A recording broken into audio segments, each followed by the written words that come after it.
Alright. Valki, Ugin to the Electric Boogaloo. Mardu was a flop after thinking about it some more and playing some games. Let's try some Jund. So, the big bad right now, and the thing to think about that I'm trying to figure out is, how can I play this core and not be super soft to the Sultai ultimatum deck? The counter spells out of the Sultai and blue variations was what I originally thought was the best way to approach that matchup. But honestly, the more that I play that matchup, the less excited I am about having counter spells as a solution there. So, for coming at it from a different angle, discard spells from Agonizing Remorse to take a more proactive game plan. Vorinclex is good against their Vorinclex and stopping their Tibalts from ulting right away.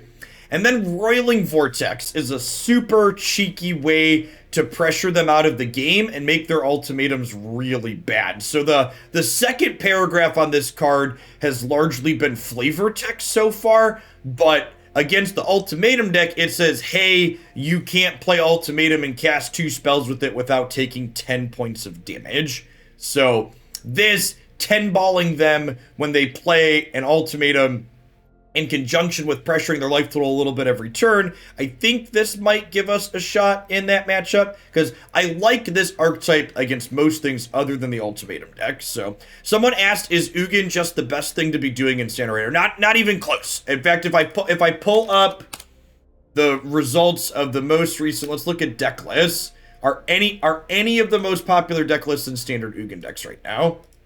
Oh, is MTG Melee not working? There it is. Rogues isn't an Ugin deck. Rakdos isn't an Ugin deck. Is It Tempo's not an Ugin deck.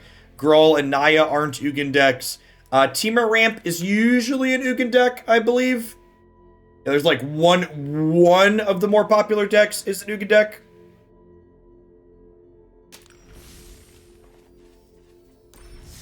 Hey, thanks for the bits, Ghost Rider. Yeah, I'm not worried about finding a deck to play. I know exactly what I want to be playing in the event this weekend. I know I want to play Ugin and Valki together, because they're the cards I've been enjoying playing.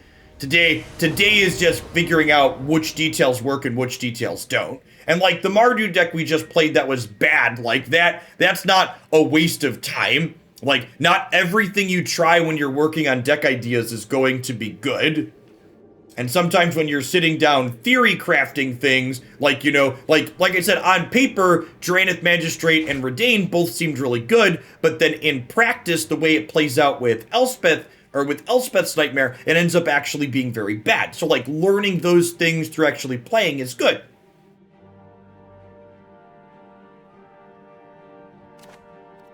Alright, here's the Yorion deck. So, most of the Yorion decks are Sultai Ultimatum decks at this point. The Sultai Ultimatum deck, in my experience, tends to be pretty bad against aggro, especially if the aggressive decks have counterspells, so things like Rogues and Blue-Red Flash really feast on the opponent's archetype. That being said, the opponent's archetype is very good against things like what we're playing, which is why, you know, this late game is basically worse than their late game. So I'm trying to find out different configurations that can let me play this late game I enjoy with the rest of the deck that's like decent against aggro decks that can be competitive against this. And there's a chance that we just can't fix this matchup, and that if I want to play this style of deck, this is a matchup I just have to punt. You know, in Magic, that's frequently the case. You just have to, like, give up some matchups.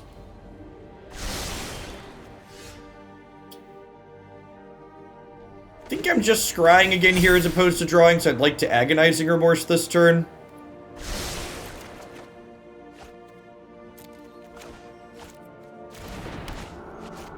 Try and catch their Binding of the Old Gods before it happens. Wow, did they have Disruption and didn't Disruption my Tome onto? It's kind of interesting. Huh. I think we actually just take their Shark Typhoon here. It's their card advantage spell, basically.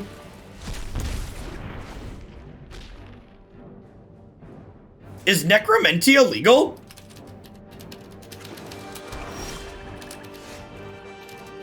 Is that a card I can play?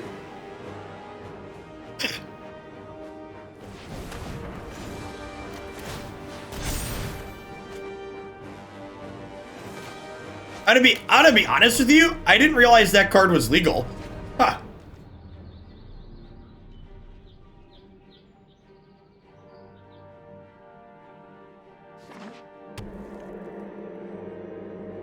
That's probably just like, yeah, what I would like to do. Huh.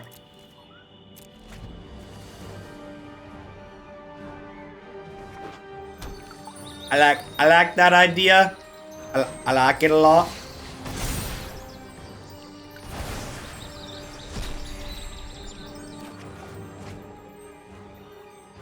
My favorite call line card, this one.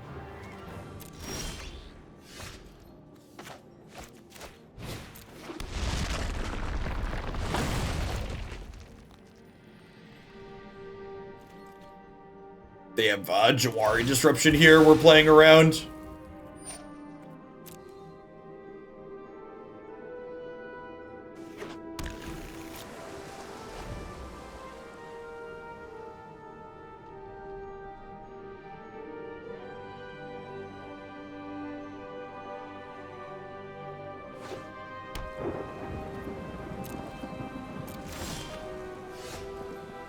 Nice, nice. I was thinking about just jamming a Vorinclex, but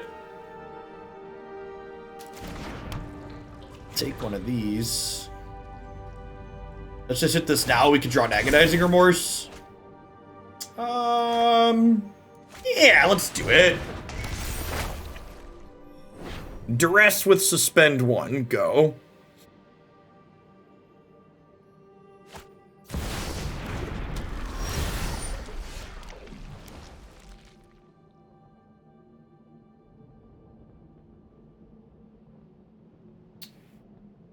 So now I can just play Valki and exile this, right?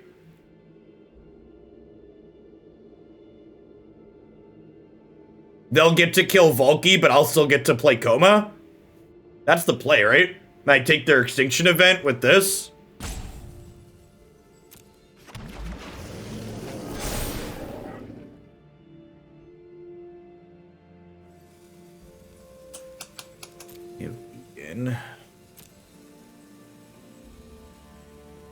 Alright, change of plans. No, this plan's still fine, right? Because I can Agonizing Remorse this before I play this.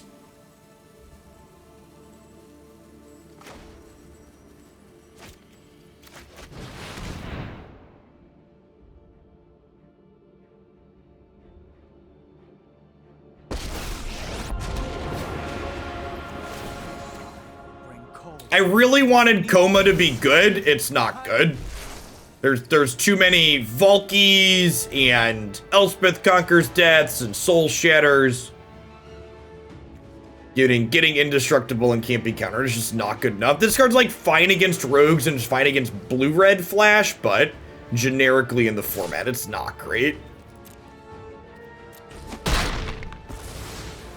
Oh, it's not fair. It's not fair.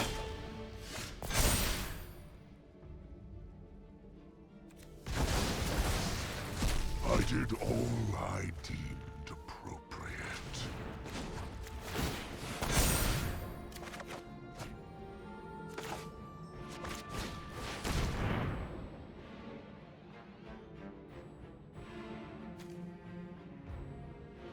Ooh, they drew a Heartless Act.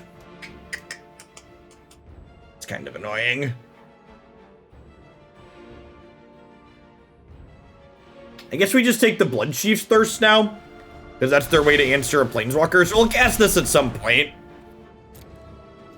But I think the plan now is, like, kill a creature end of turn, and that they don't deploy something else with, like, Valki Plus and draw some lands.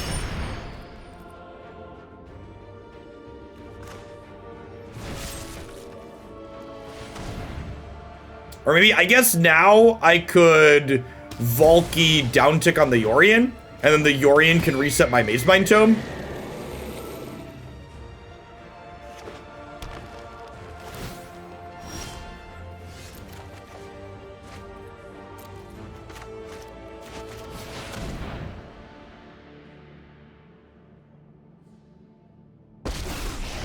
Yeah, the Anivia deck's never been good. The Anivia deck's a good example of people can't separate their feelings from the data. The Anivia deck feels good to play because card game players are bad at separating those types of things out quite frequently.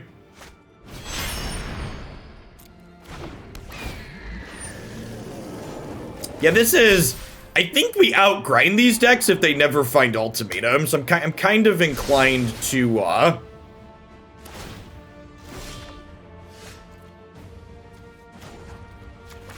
different card game, Legends of Runeterra. A lot of things translate from Runeterra to Magic. A lot of things are just like generic card game player type ticks.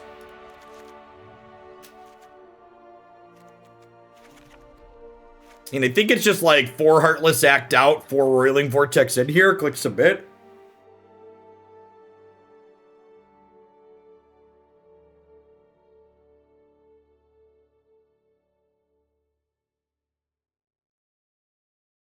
Yeah, I think I like that.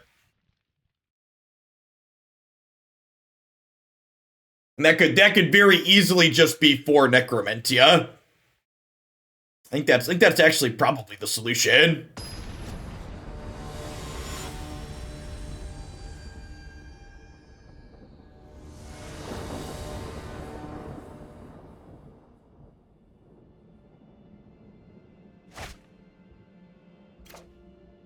This hand's great. Getting to play Shatterskull Smashing. When we were playing the Sultai configuration of this archetype, not having a good bolt land really sucked. Shatterskull Smashing is such a good bolt land.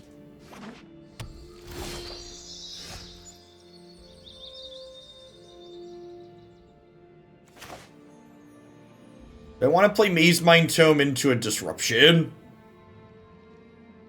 Yeah, I think so.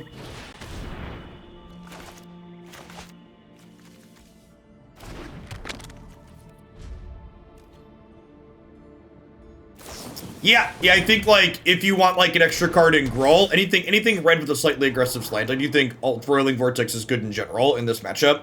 Our deck just doesn't, like, apply a ton of pressure, so it's a bit worse here than, like, Necromentia would be.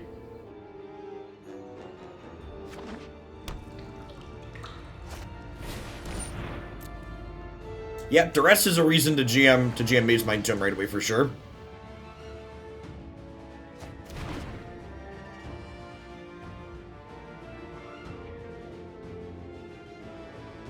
I mean, they're also not going to get zombies a lot of the time.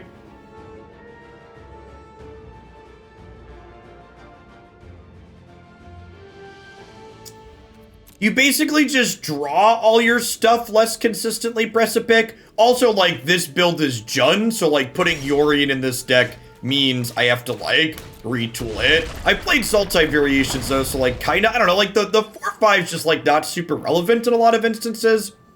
Like, we played a 4-color build that plays, the 5/5 companion for free. And, like, the 5/5 companion was, like, fine there. I definitely play it, but I don't know that it's, like, worth making my deck less consistent for that type of effect.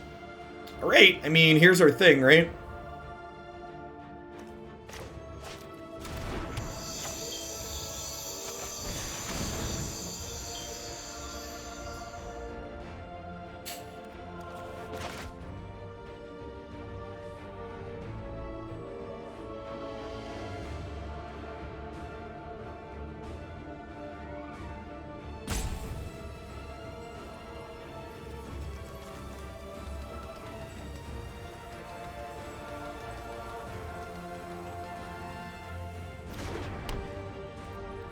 I mean, I do think you can make the mana work for Yorion. You can make the mana work for Yorion in this shell. Like, I mentioned this, I think the appropriate way to think about this deck that I'm currently playing is that we're a mono black control deck that gets to splash any combination of other colors, as many as 3 other colors even. So, like, I'm confident that black is one of the splashes I want to be in, for example, but I'm definitely not sure what the other splashes I want to be in are.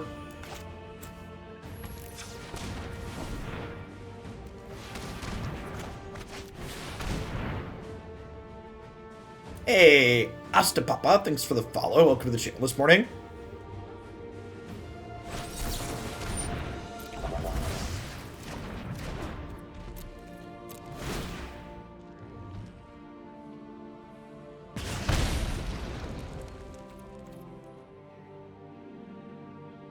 They jam Yorion here, I'm gonna need a removal spell next turn, right? Binding or a Soul Shatter or something. It's an anti-ultimatum card.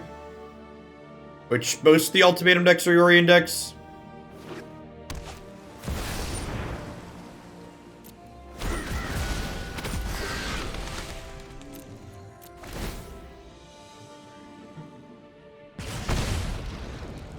Yeah, that's a good point too. Yeah, I'm pretty sure someone in chat had a good recommendation of Necromentia for these matchups, and I think that's definitely much better. This card is definitely not great with our own Ugins.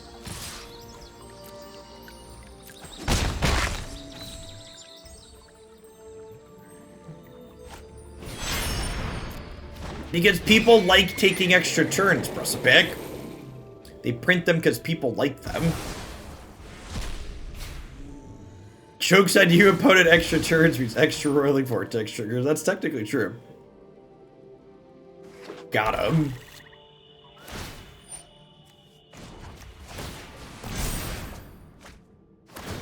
I think I need to scry at upkeep here. I want a Binding or a Soul Shatter for this Yorion.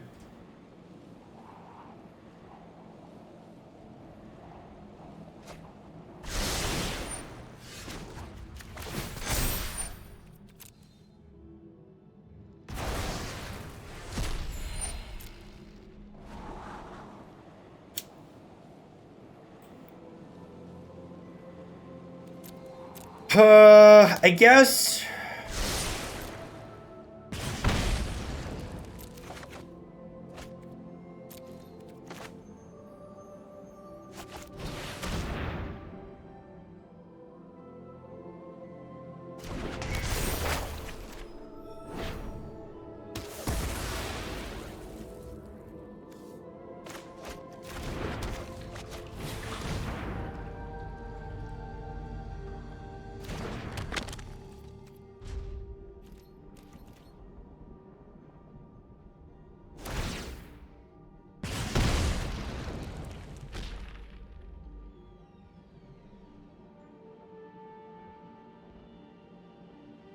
If we don't get Binding here, Nightmare will give us a lay of the land to let us know what we're dealing with next turn. I might want to scry on the upkeep.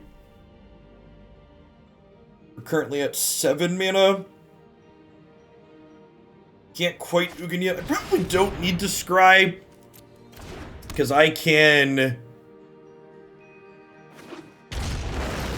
Ugin, or I can draw and still play a Binding to kill this.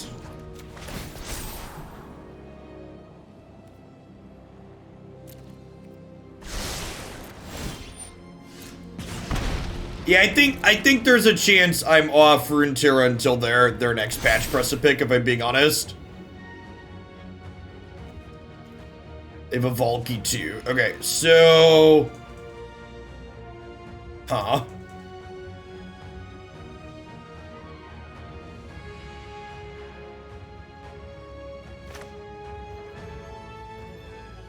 So, they're gonna Valki next turn. So, the tough part here is if they draw land, they can counter my Ugin with the disruption. But I think I take that risk. I think we do this, kill Yorion to save life total. We play this tapped, and we draw with Mazemind Tome this turn. And then again, this is the awkward part about Vortex, right? Like, I'm gonna need to Ugin to clean things up, but Ugin's gonna take my Vortex with him.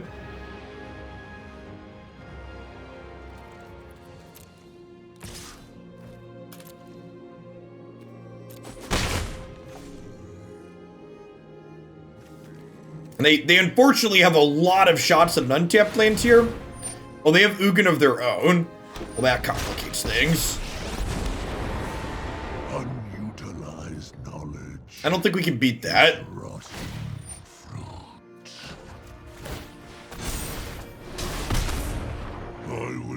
Am I doing a deck queue for Magic? I'm taking deck submissions for $50.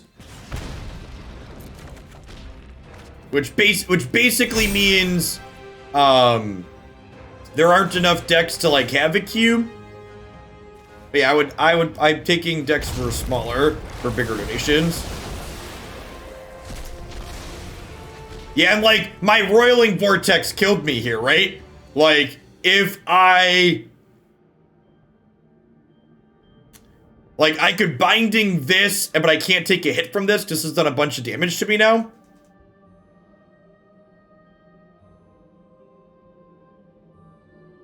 And if I Ugin clean up, their Ugin kills my Ugin while ticking up.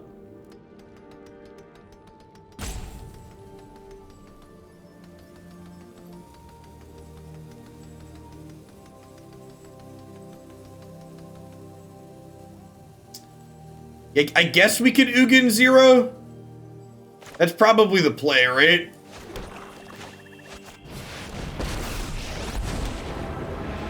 Accept a lesser world, and you will go lost. Yeah, basically, Scholar, I wanted the whales to still be able to send in decks because I like money, but I also wanted to make sure I don't have constant deck submission so I can make sure to play a number of things that like I'm working on and thinking about still.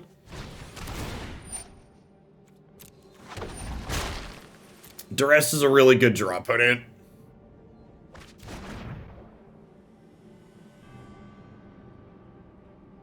I guess the Shatterskull Smashing means they can't really play another Planeswalker though, right? Ghostfire, my greatest creation. Like this does double X if you pay X is 6 or more. So like, god damn it. I was gonna say this can clean these out really nicely. I should have scryed before they did this, huh?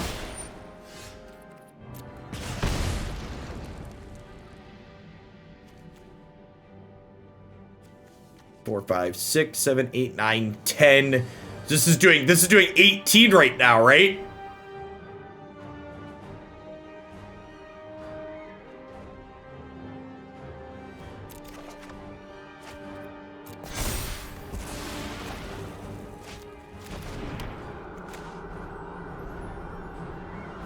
Did I math that right? Or am I off? Oh, did I miscount? Do I only have X's? I think I miscounted. I think I only have 16. Crap.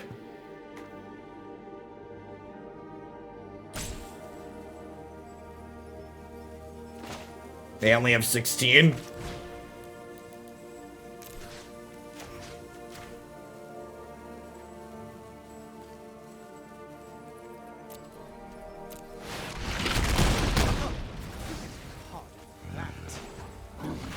I leave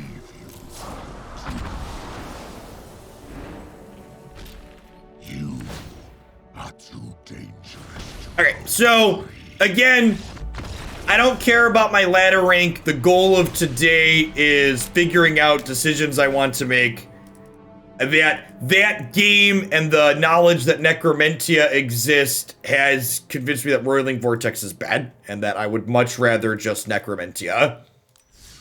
That archetype. Necromentia is also very good against the Temur Ultimatum deck as well, right? Just like both those big mana decks, they have one card that you care about.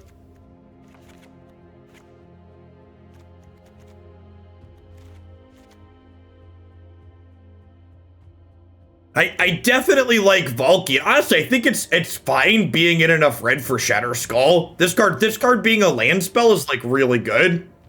They didn't play Ultimatum. You're right, but I would have been in that game that the game that we were just. I didn't say they played Ultimatum in that game. I lost that game because my actions were forced to specifically bad actions that put me behind because my Roiling Vortex dealt damage to me. So you're correct that they didn't play Ultimatum that game, but my sideboard cards in that instance still specifically cost me that game because of the way it pressured my life total. I would have been able to make different decisions at key points and use my life total as more of a resource if I had more life to use.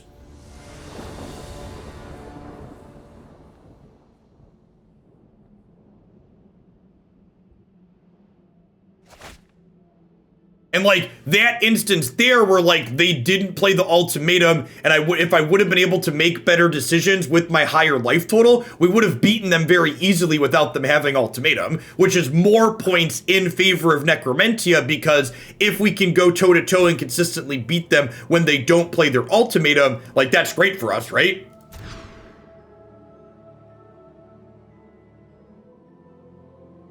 The number one thing I think the people do wrong most often when they're prepping for tournaments is like what I just did there, right? Like, too often people are like, oh, I'm 5-0 with this deck, I'm ready to play it, I'm ready to play it in a tournament. And it's like, well, my record doesn't tell me shit about whether or not my deck is ready to play in a tournament, right?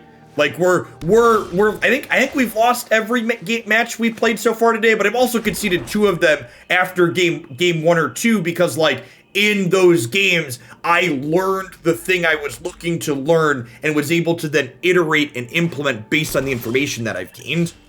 The gaining of knowledge is more important and beneficial to what you're gonna do in a tournament than anything else.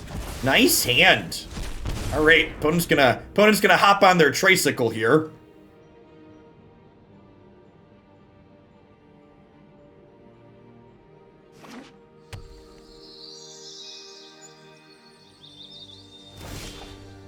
All right, I'm gonna suspend my duress.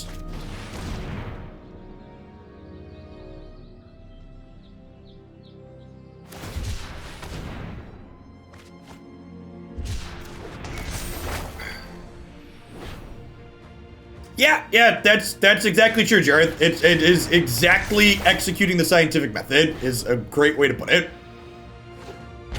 This is my idea, how did it work out? This is my idea, how did it work out? This is my idea, how did it work out? And then I don't want to lose my Ugin, and I would like to get another land here, so pretty easy binding on their nightmare.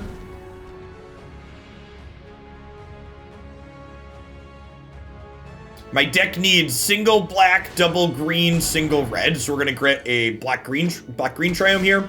We've got 3 Sultai Triomes and 3 Temur Triomes in this deck.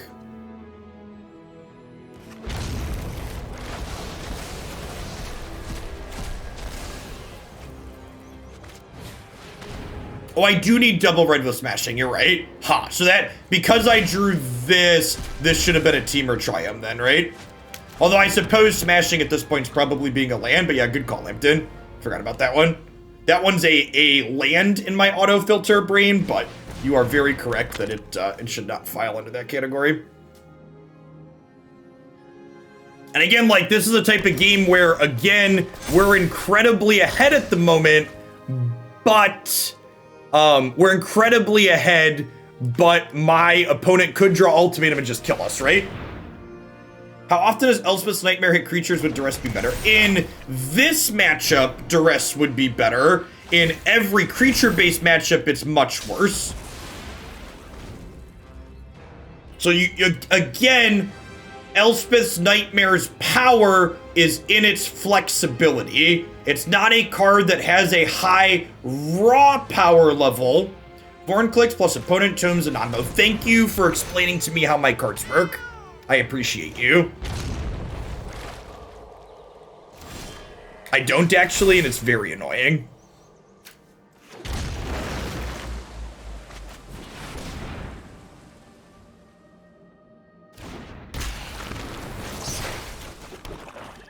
I don't think I want to attack here. I think if they want to attack with their chariot, I want to be able to block.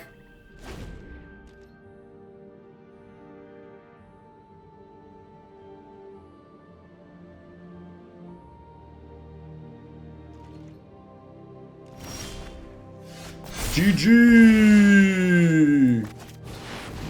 Because I assume they would have killed my Vorinclex last turn if they could have.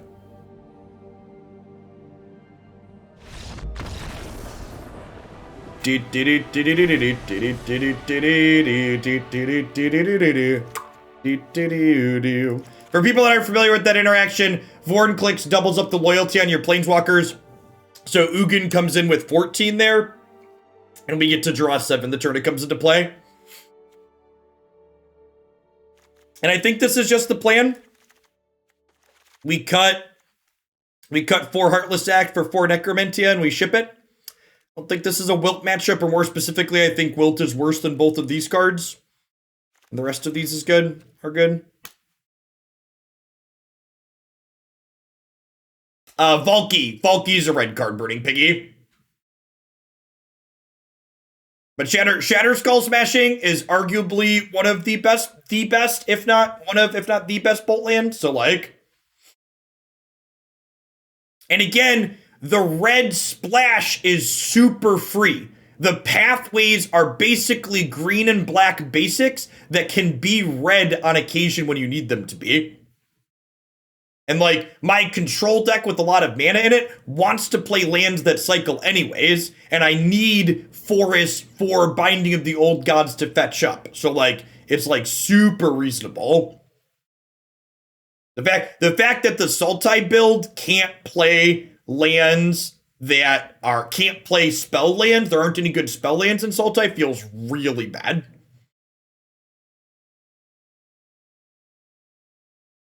I think Necromentia was the piece of the puzzle I was missing.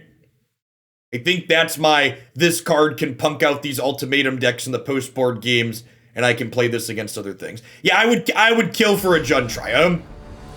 If I could have 4 Jund Triomes, this deck would get better. Honestly, though, I think the mana base in this deck is good enough, and it's fine without the Jund Triomes, but I would like Jund Triomes.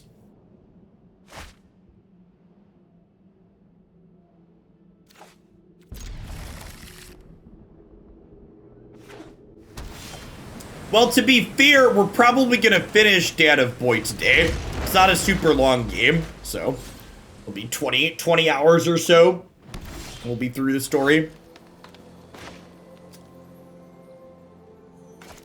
Am I playing around counter unless they pay 1? Yeah, I think so.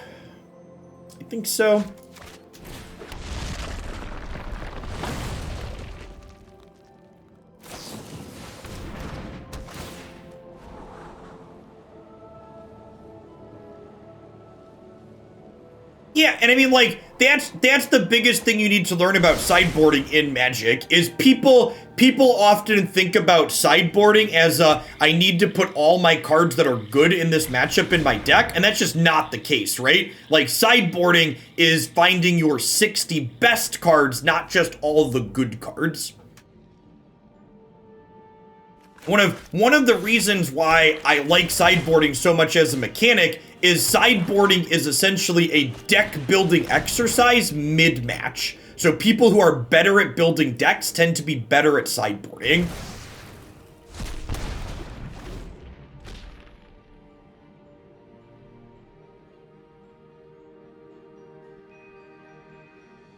I think if they draw their Yorion here, I'm going to Binding their Omen of the Sea so they can't cantrip the Yorion.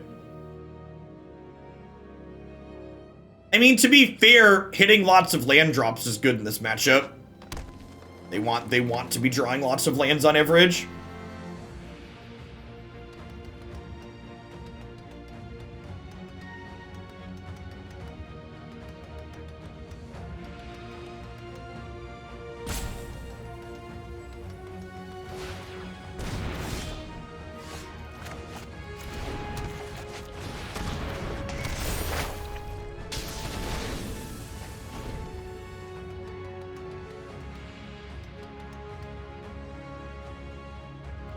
This not only denies card advantage on their Yorion, but is going to help us ramp up into these things. 1 Necromentia, please. I would like to take it again, like, from a spot like this, if I draw Necromentia and deny them the ability to have their ultimatum, I don't think I can lose. Like, our deck just has, like, without their ultimatums, our deck just has much better card advantage than theirs.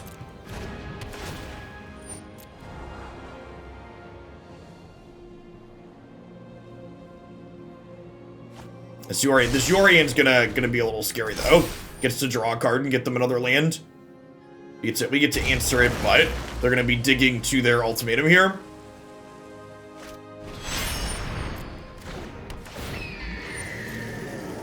Adonis, thanks for the 15 months. Welcome back. This is the in-game music. I don't play separate music while I stream. Let them go ahead and resolve their scry here before I kill their Yorian. I want them to scry not knowing that their thing's about to die.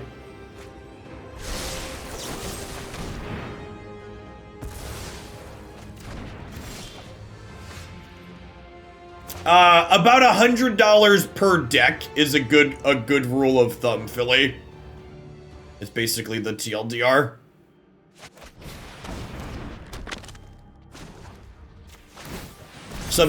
Subsequent decks get cheaper if they overlap more cards, but about $100 per deck is the average in my experience.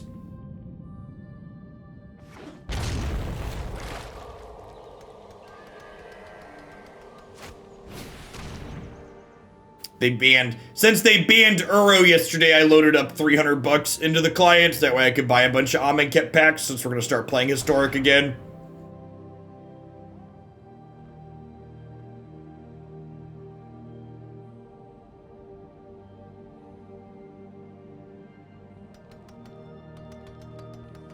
You can build monocolor decks and stuff like that for cheaper, obviously, but like non-budget build anything, like about 100 bucks a deck. It's definitely realistic.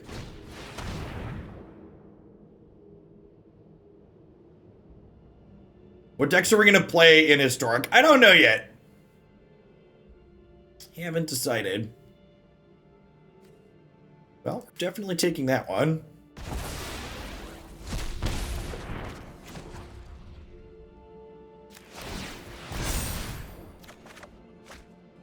Oh yeah, we definitely have Feather on deck. Wargi put Feather into the queue for their what's it called? I'm blanking on Shillionaire status.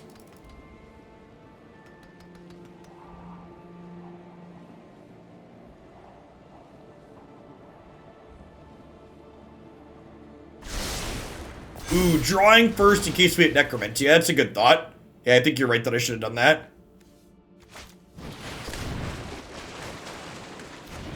Yep.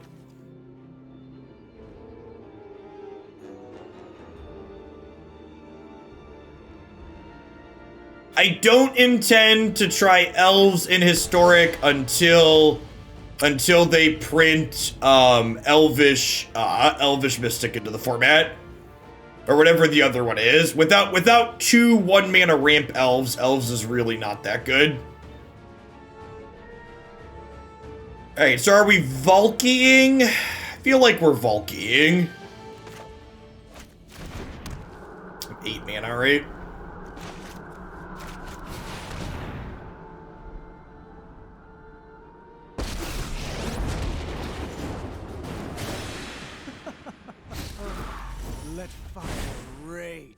Let's play a little game. No, not Finehorn Elves. And it is Elvish Mystic. Land War Elves is currently Historic legal, right? There's Land War Elves and Elvish Mystic. One is Historic legal, one is not. The other one will be coming. Yeah, Elvish Mystic is the one we don't have yet, right?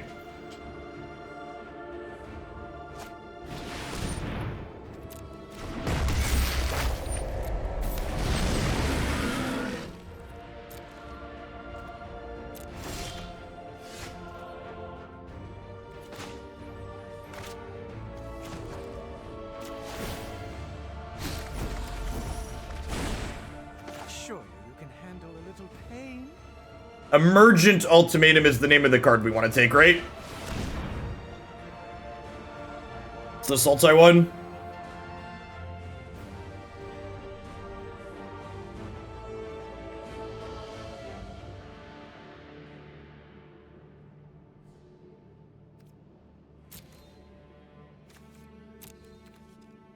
So what are their actual win conditions left? They have a Vorinclex, they have a Valki, they have a few Valkis.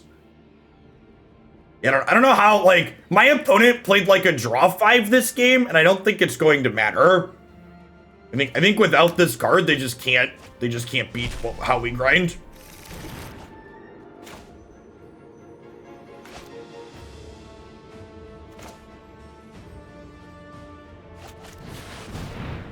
So Toski's indestructible.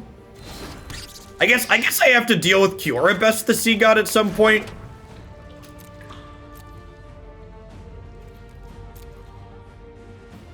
Need to find a Soul Shatter. We need to find an Ugin is what we need to find. That's the actual answer. We need an Ugin. Oh, Toski gets tapped. That's annoying. Oh no, fuck! I forgot this taps everything. Damn it. Alright, so they top decked this, and I didn't draw with Mazemind. So we're dead.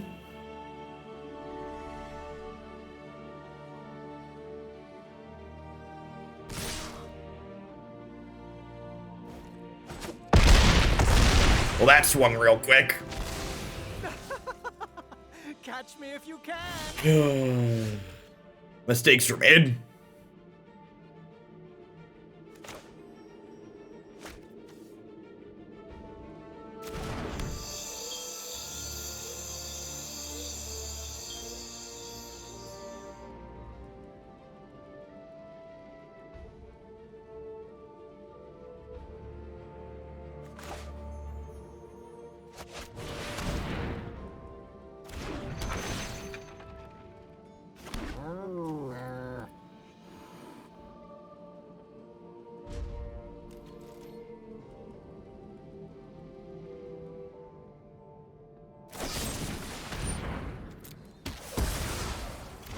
Tybalt does not come down with enough to train for Vorinclex, no. Yeah, I think we're gonna die. Because of this top deck. That was the only one in their deck too, right? That's super unfortunate. To have one copy and they drew it out of 50 cards. I also missed a draw with the Mazemind Tome, which is sad, but it's definitely on me.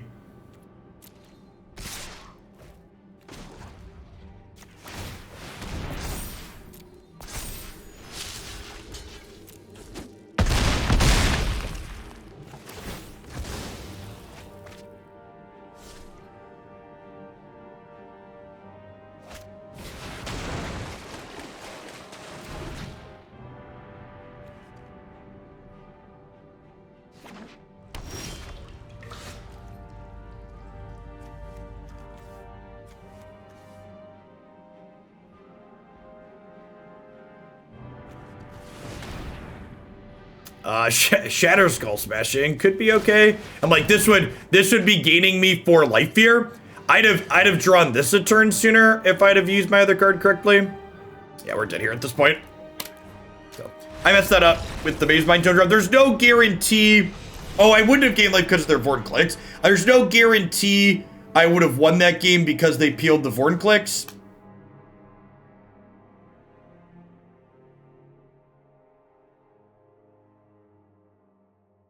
Congrats, Draven. Even a broken clock can be right twice per day.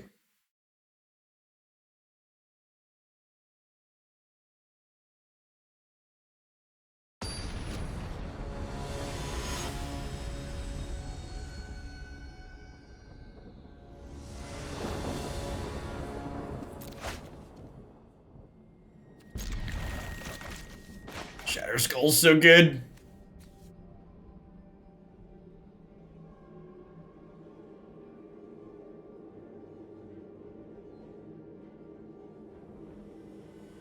That deck will get worse when they ban Uro in Modern, right?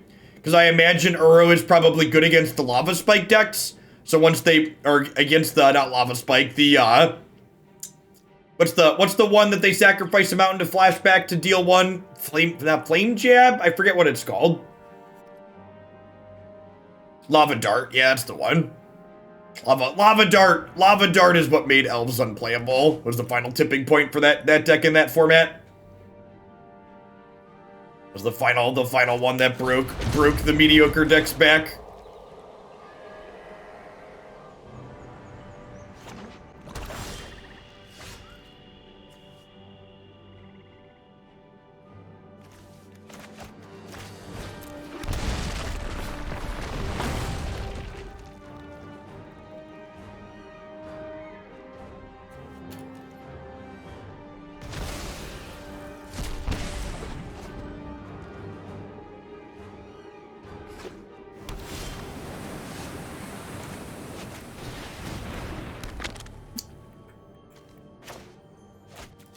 probably a land at this point too. I mean, we're not killing our opponent anytime soon, so their hand seems fine. They also mulligan to 6.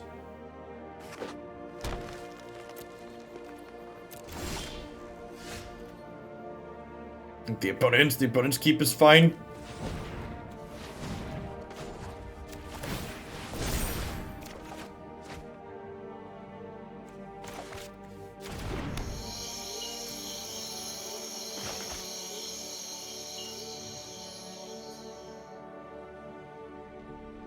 I should just cast this now before they have a chance to draw more counter spells. I definitely don't want them to have the ultimatum in hand.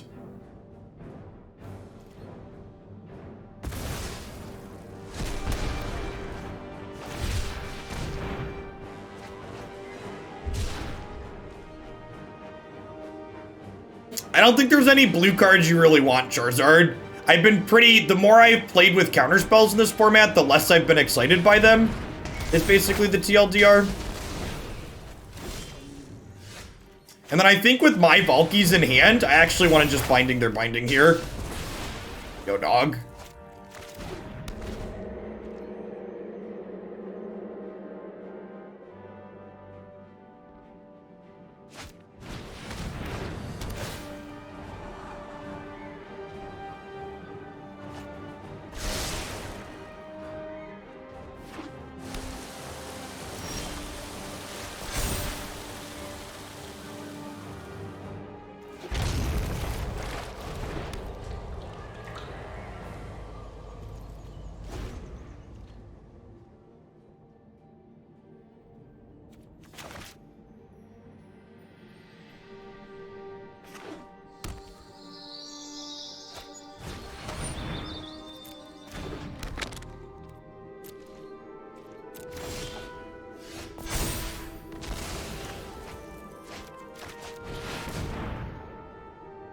They've got this card plus this one.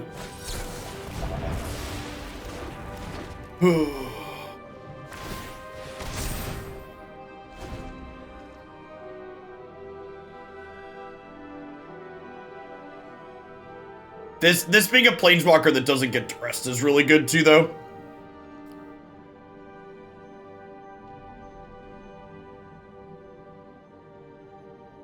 I think we're just YOLOing another Valki next turn.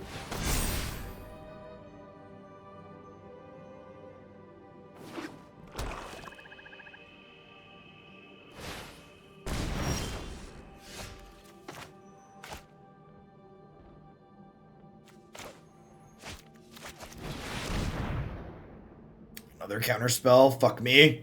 That's the game. I don't know. If there's anything that we could do this game very differently. Opponent had their binding for our Mazemind Tome on curve, and then had 2 negates in their 80 card deck and 18 cards.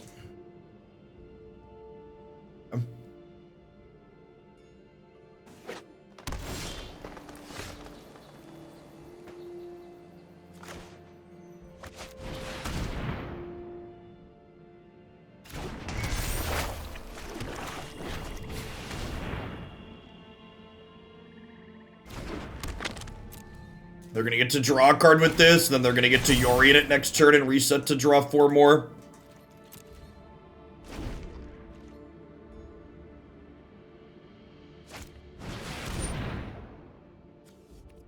Yep, that'll do big.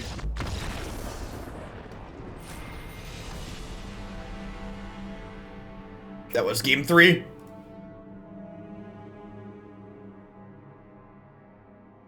You know, always, there's little pips at the top and bottom of the screen that show what game you're in.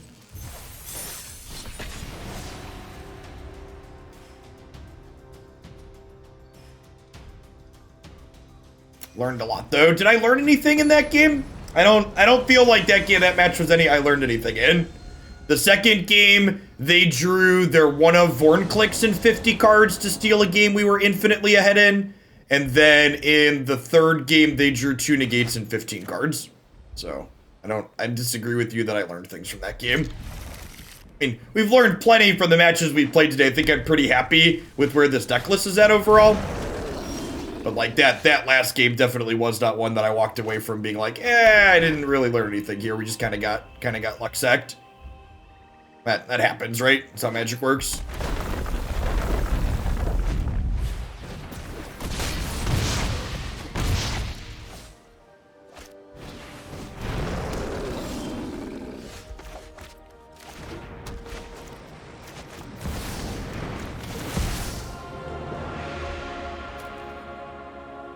Well,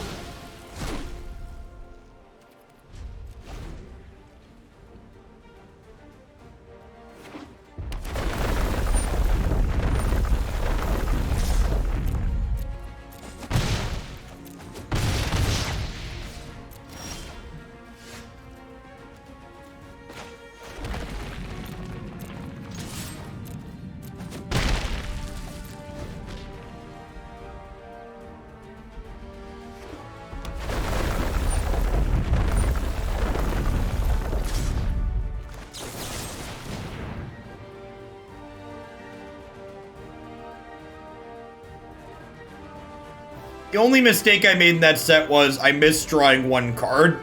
And obviously we can't rabbit at the end, so it's hard to know exactly what it would have been, but it likely didn't matter.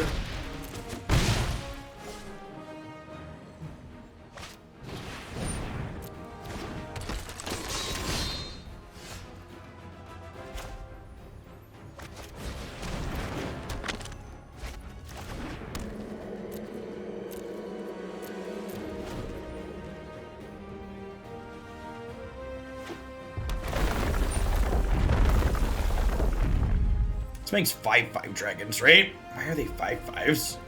That's so big.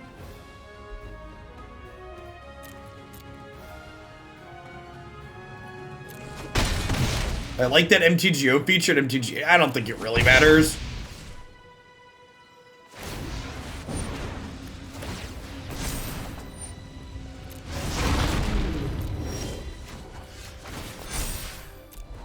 Run the zero outer here.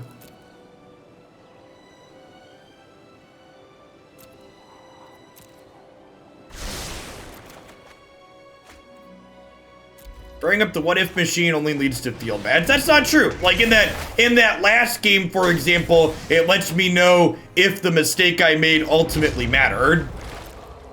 I do think the what if machine allows people who are bad at statistics to make bad decisions in the future based on what they can draw. But if you're able to separate yourself from that, you're able to make reasonable decisions and know if the mistakes that you made ultimately mattered better. I think it's a feature that hurts people that are bad at games and is good for people that are good at games. So yeah, I guess I would like to see it added because it's good for people that understand how games work.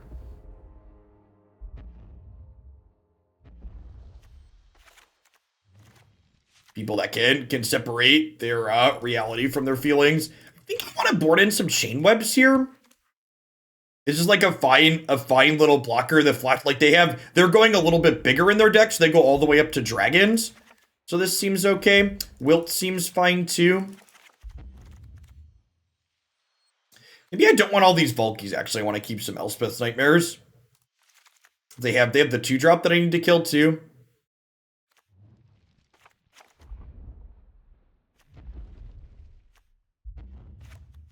Just trim around the edges here.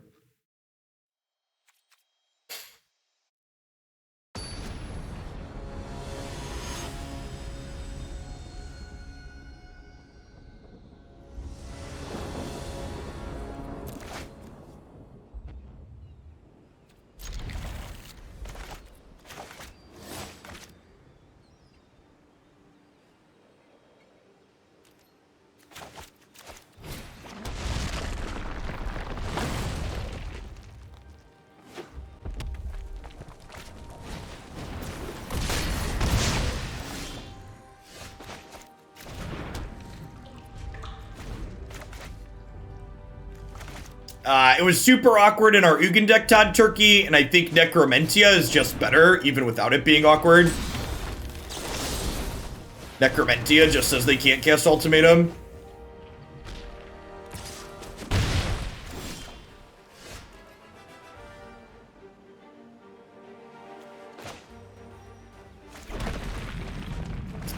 This could be good. Could let us Shatterskull Smashing here as a spell.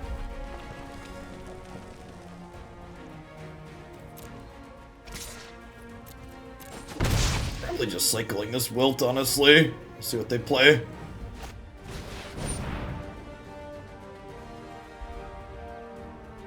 So Wilt's able to kill this? That's actually probably the play now, right?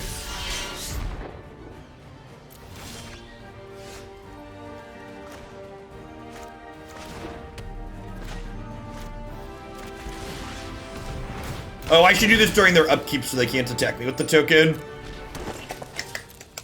Because they can't flash in things. I was thinking I wanted to kill it before they got an extra devotion, but they don't play.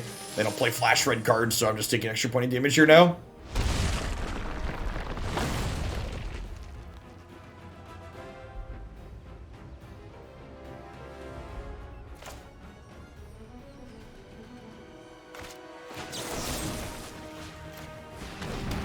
Yeah, like, they bolted this in, so now I have to kill this so they can't cleave me. Whereas, like, I would be able to Shatterskull them otherwise. Pretty big mistake. I guess this is fine, right? Because I get to go this into Shatterskull. There are 2 Dorkos here. This card is so good. So, we're out of action here other than the Crawling Barrens. So, when they play a dragon here, we're really sad, but... Nothing! I love me some big fat nothing. I cut my double green card, right?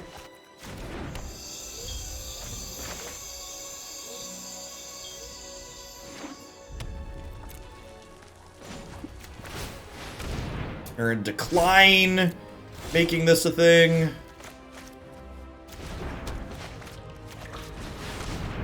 Oh, I have double green on Spider Escape. Good call. Good call.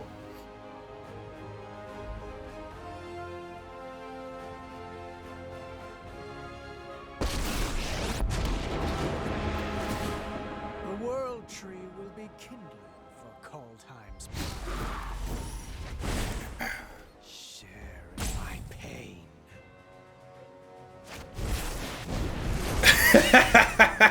They had the cleave we were playing around.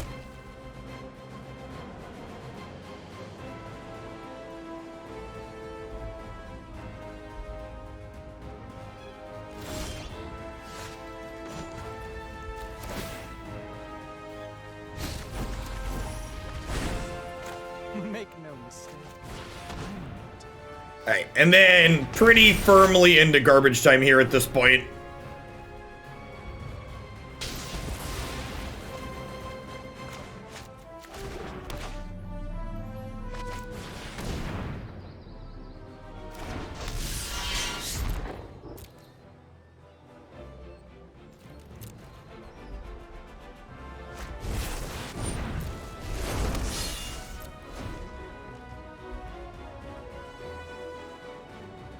I mean, they could technically animate Faceless Haven and then play a land and then equip it with Cleave, right? But that's still not going to kill us.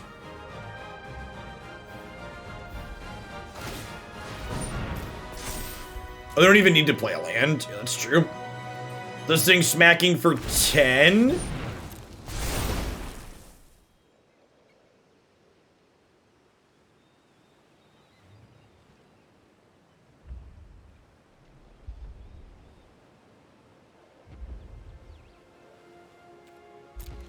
Tybalt can exile artifacts, yep.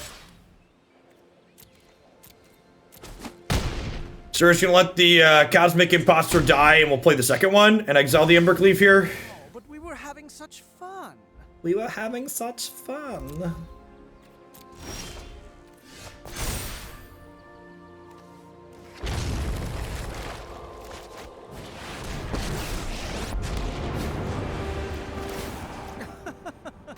I have caught. How badly will you miss that?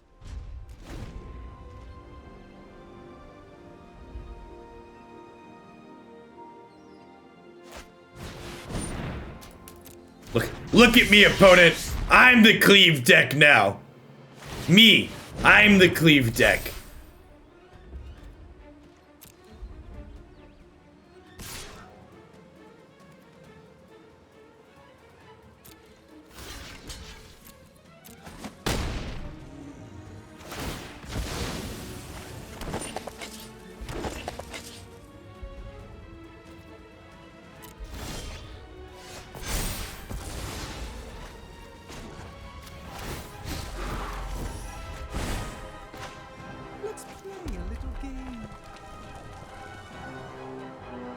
I'm pretty sure there's not a wrong way to eat this, Rhesus.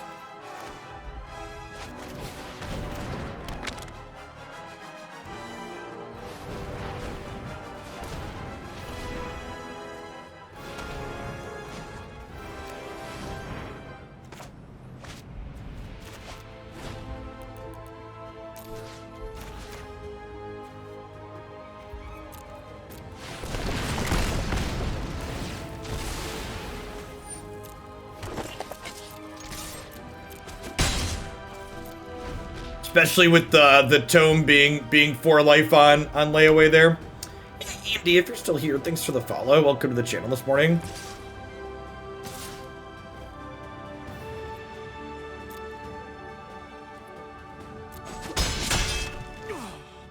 Yes, lead. Oh, that's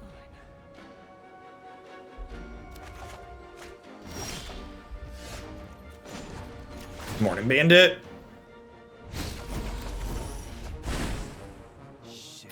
Flooding on 2 decks simultaneously, my specialty. Thankfully, Tybalt's really good, so it probably doesn't matter.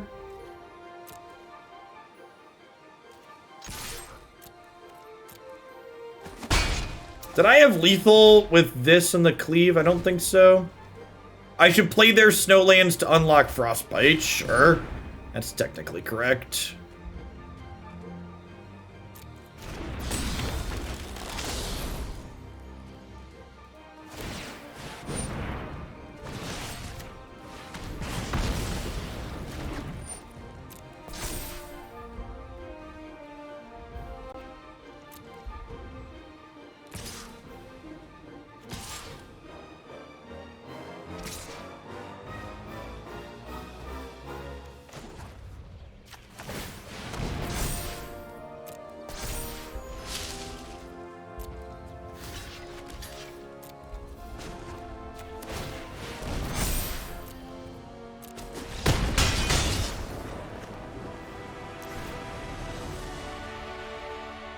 I think I'm happy with how I boarded.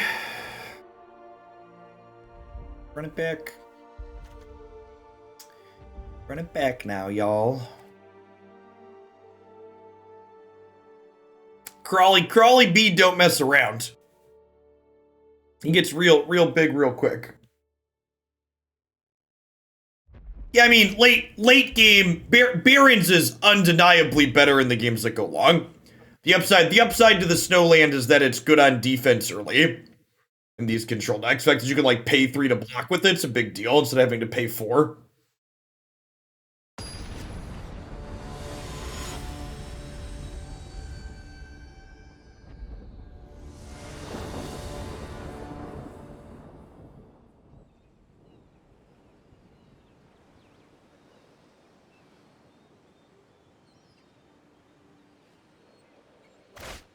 Feature lands are great. I agree. Speaking of great, let's check out this hand, huh? Whew, that's a good draw. That lets me go tapped land this next turn.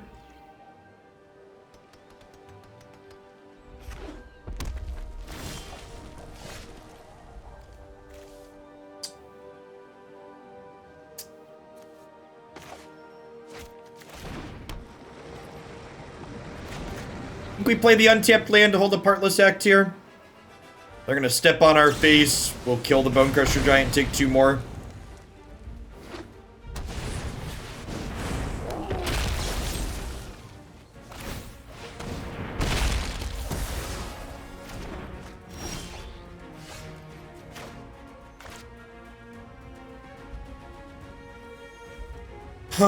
Is this Ketria Triome a land or a spell? I think we might be cycling this turn. I don't have anything else I could do with my mana anyways.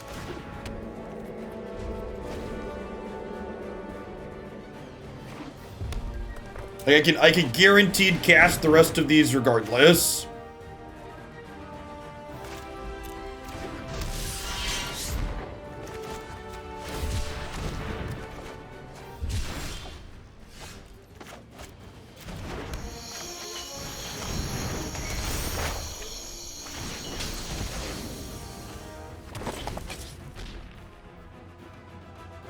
I imagine Monday's ban list updates will be implemented by Thursday at the latest, is usually how they work.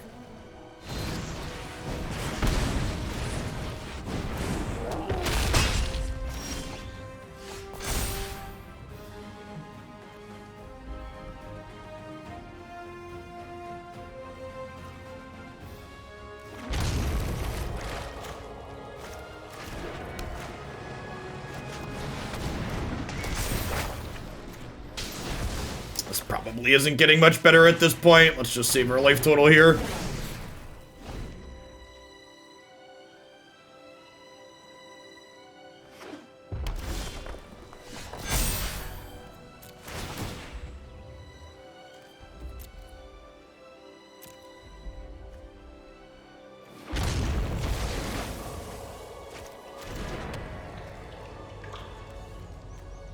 I think we hold this, right? I think there's a good chance cleave is the way we die. So we just like sit on this so we can kill a cleave.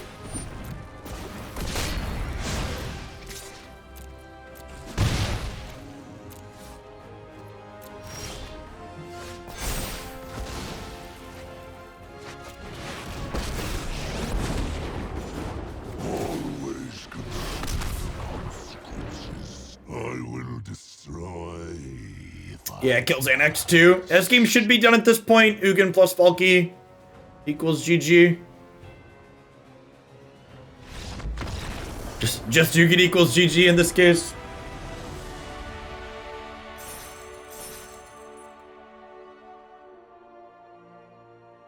Yeah, this Jund list feels real trim. Necromentia feels like the droid I was looking for the ultimatum matchups.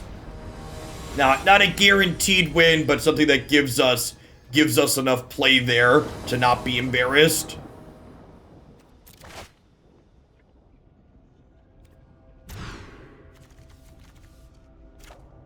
The last 3 bannings on Arena were implemented the same day. Sick.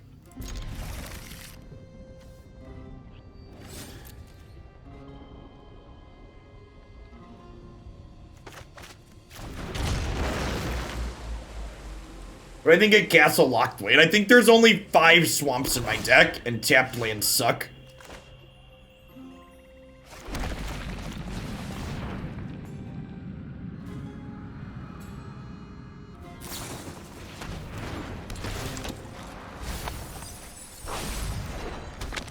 Alright, the Rogues matchup. Let's do it, huh?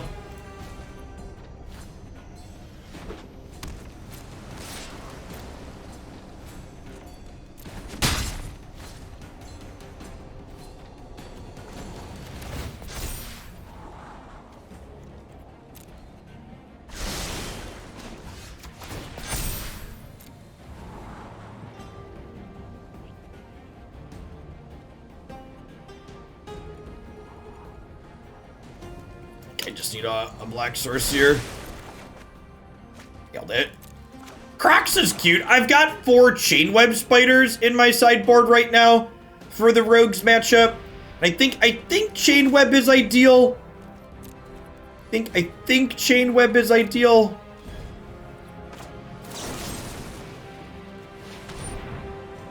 I like that Chainweb is the least to escape. I like Chainweb in the various dragon matchups too. Like having 4 Chainweb feels great in the dragon matchups.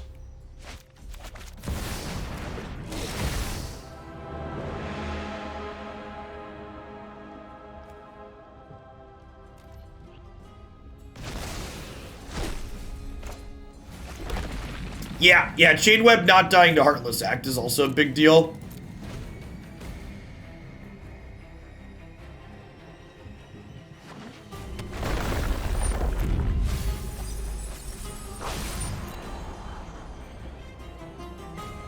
We're looking to hit land drops and draw Ugin is basically what we want to do in this matchup. Game 1 at least. Post board, we want them to build them into Chainweb Spiders. That's actually an okay draw too. I guess they have Heartless Act though.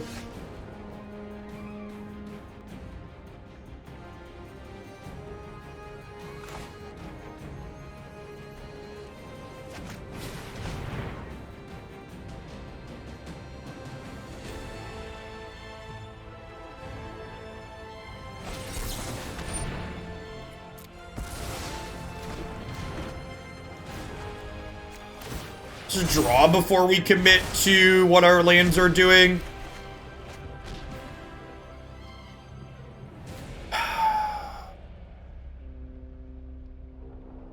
Am I Shatterskull Smashing?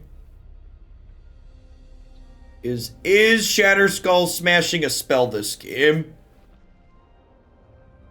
Feel like the answer is no. Feel like the answer is no. Oh, I should have paid 1 to turn this.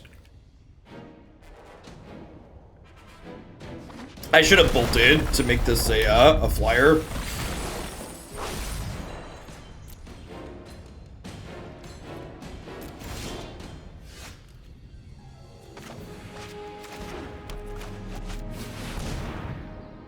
I can choose between Into the Storying and Heartless Acting us this turn. Hey, Jabrizi, thank you for the 3rd of year. I appreciate it. I wouldn't be here without folks like you.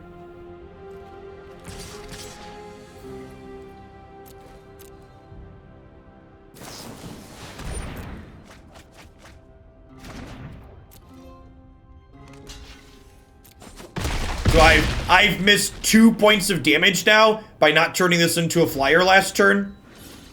For those keeping track.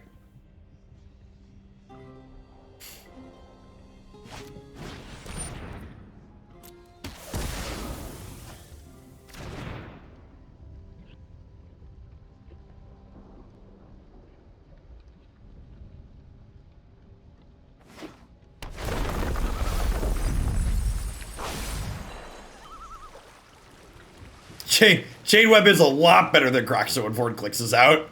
That's true.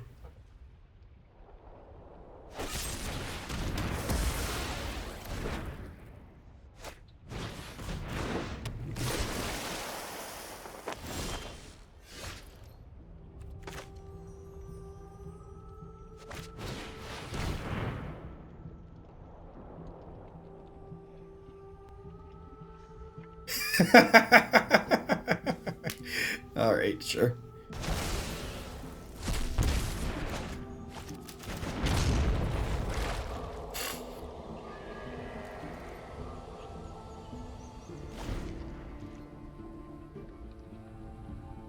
The illusion of choice, indeed.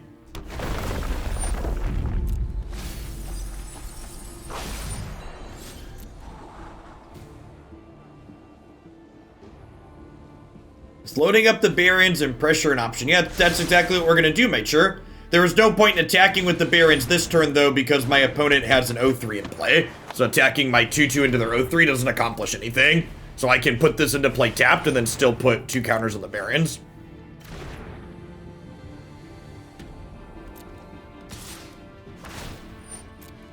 So I don't lose anything by putting this into play tapped, and I gain a little bit of tempo from putting this into play tapped. So now if we draw an Ugin, we can actually cast Ugin. Shatterskull Smashing. I definitely want to play that, right?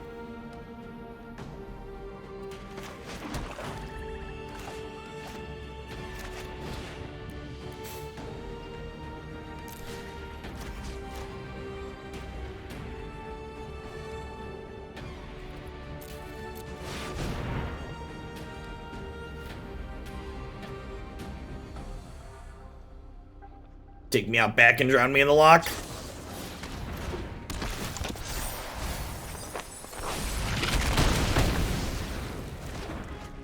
Goodbye, friends.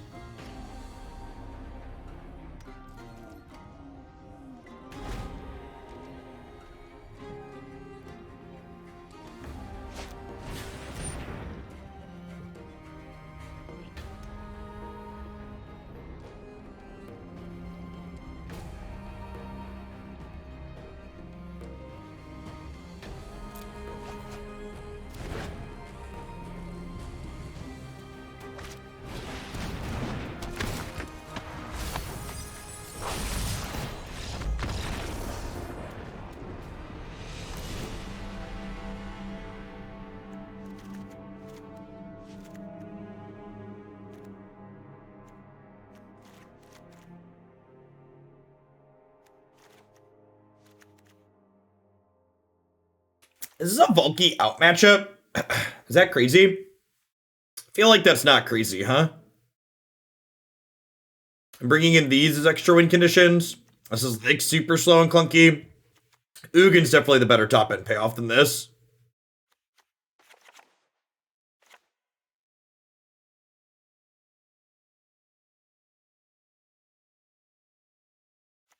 Remorse seems good here.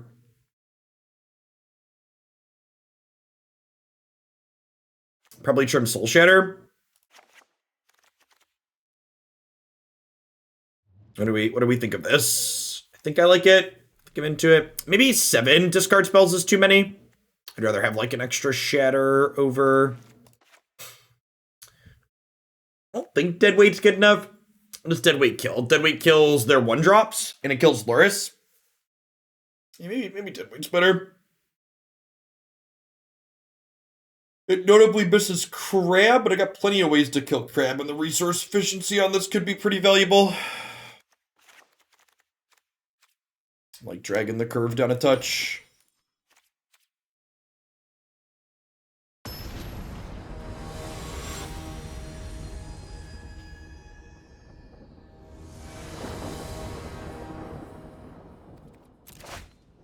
What are the Necromentias for? The ultimatum decks?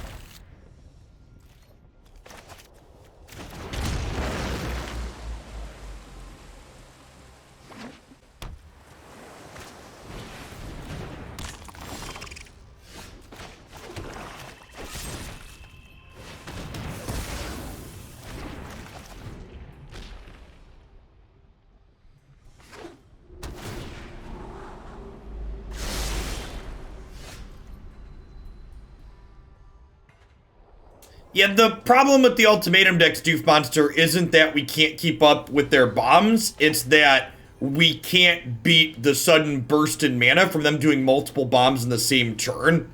When they do like Vorinclex and Kiora Best the Sea God or Vorinclex and Valki in the same turn, we can't keep up with them from a tempo perspective, is the issue.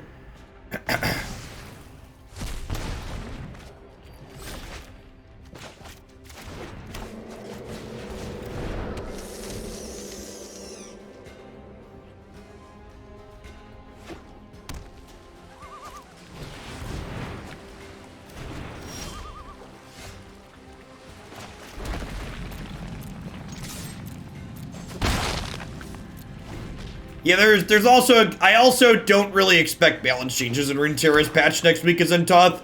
I get the feeling they're kind of happy with their format, which is part of the reason why I decided to focus on a little bit of other things for now too. I really don't want this to get drowned in the Laka.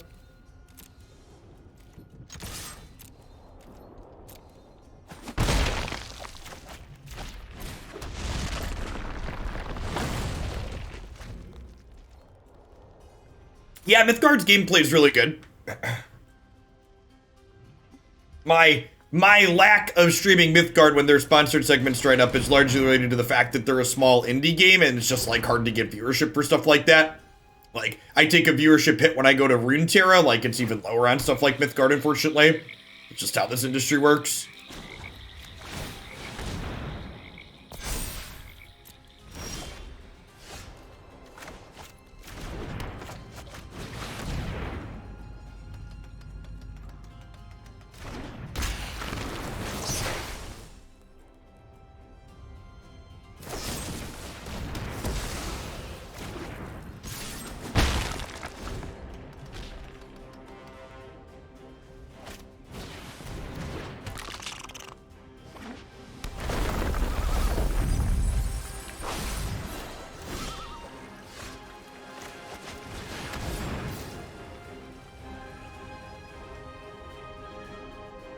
I don't think I'm playing more Temur Dragons today. I think I'm pretty settled on playing a control deck on Saturday. And I have to submit my deck list tonight because I want deck list 2.5 days in advance for whatever silly reason.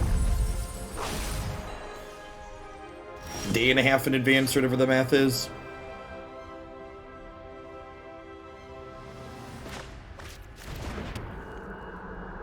And I can't just attack with Crawling Barrens because of Drown on the Lock here.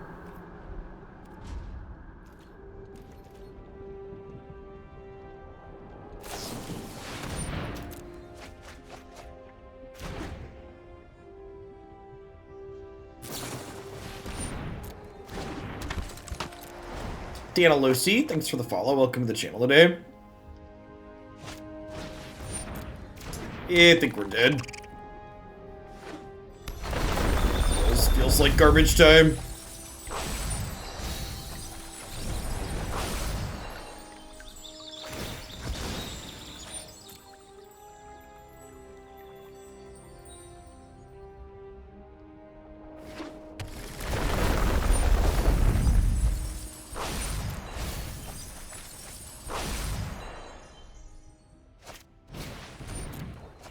Have so much card advantage. 4/4 is so many cards. I mean, the Rune Crab's irrelevant. Like, the reason why their deck is good is because of this. Rune Crab's just like the whatever that they actually kill you with at the end of the day. It doesn't like, this card could be anything. The fact that, like, they have so much card advantage to, like, get them to all of their threats so quickly is the issue. It's the thing that makes their deck good and playable. Yeah, and then they just tempo me at this point, right? Like, I can escape a Chainweb, but they just have so many counter spells that they're set up and they're not going to be able to get back in.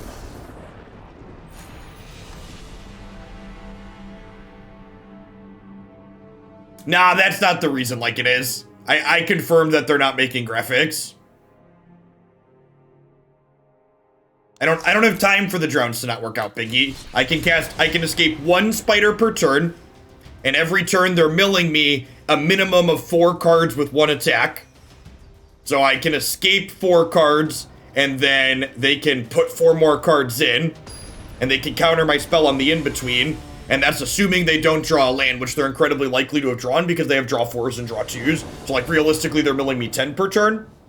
And again, I'm just never going to get out from underneath that tempo. So, like, I can escape my spider every turn for the rest of that game, but I very likely don't actually do anything by doing that. It's just going to get counterspelled and killed every turn that I do it.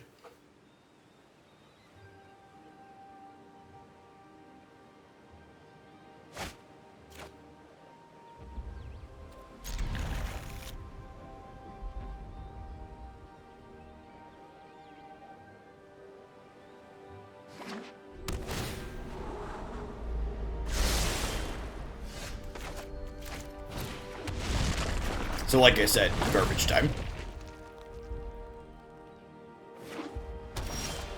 Yeah, I mean, they had the counterspell face up in their hand with Drown in the Lock. Like, actual factual 0% chance. Doug AD, thanks for the follow. Welcome to the channel.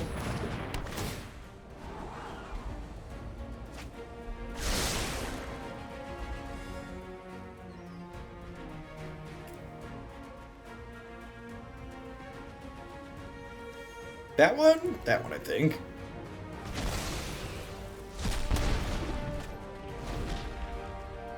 It was funny. I was lurking. I lurk a lot of other Magic streams in the evenings, especially when I have a tournament coming up in that I'm looking for a deck list to play. And one of the streams I was watching last night, there were people in the chat talking about rotation and talking about which decks were going to be good and bad at rotation. And it just, like, reminded me how silly Magic players are. Like, the idea that, like, we know 2 of the 5 sets that are going to be legal when rotation happens, and, like, you could talk about in theorycraft rotation is just beyond stupid. Yeah, right? Like, it's so far away. Yeah, like, I don't think you can realistically theorycraft rotation when you know 4 of the 5 sets, right? Because even just, like, not knowing what mana bases are going to look like is a big deal. There's still 3 sets, right? Because there's 2 more sets in this standard format, and then there's a 3rd set that'll happen when things finally rotate.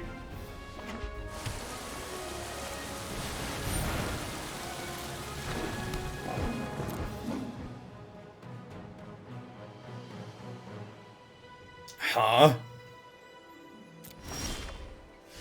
Ooh, well, that was the perfect draw. So this was exactly what we wanted for Christmas.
Yeah, sagas are great designs in general. Agree that I love them.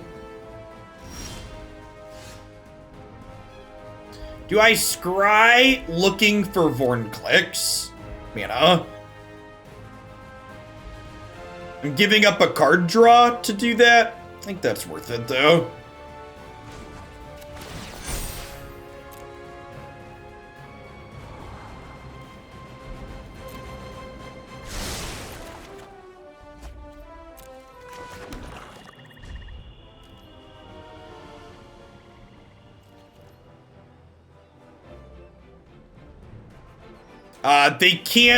They can't kill Vorinclex with Elspeth Conquers Death, chat.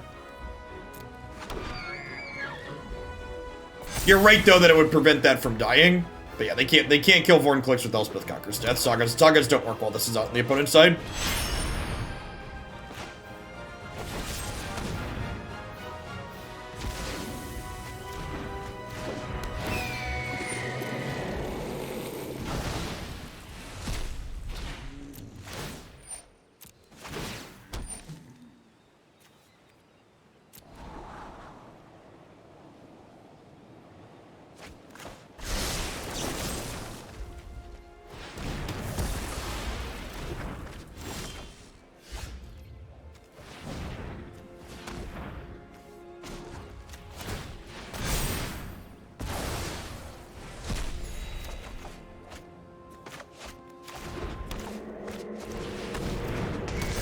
Suspend my duress.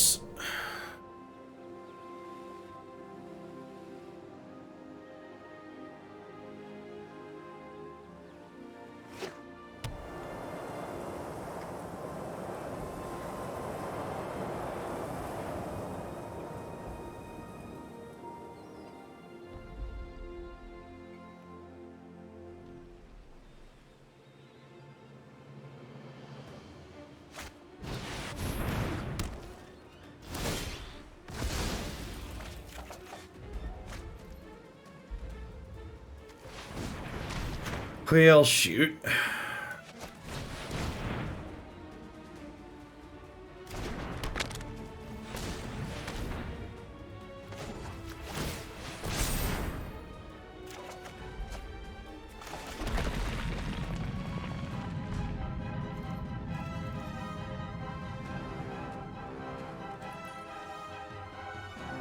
I think I'm drawing a card during my upkeep next turn with the Mazemind Tome in response to their Doom Foretold trigger is the plan. We also get to throw counters on Crawling Barrens here at end of turn, which is nice.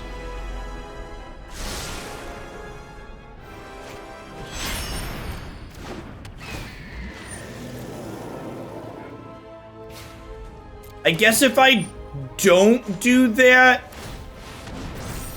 I guess if I don't draw in response, I can Ugin this turn. Would I rather Ugin? I think I'd rather Ugin, right? So let's just scry.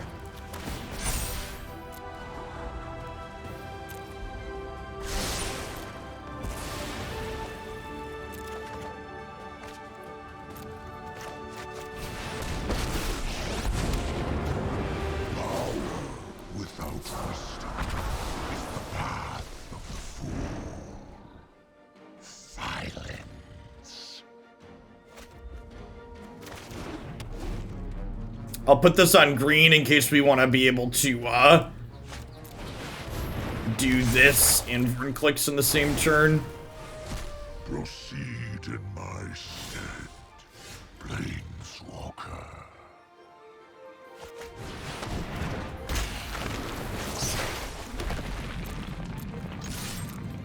So remember, while Vorinclex is in play, their Conquer's Death doesn't work. I can't gain counters. It does make Crawling Barrens level up faster.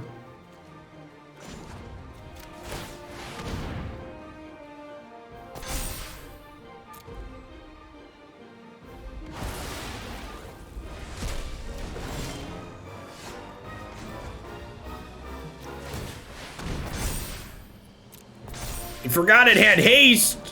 It's green, of course it has haste.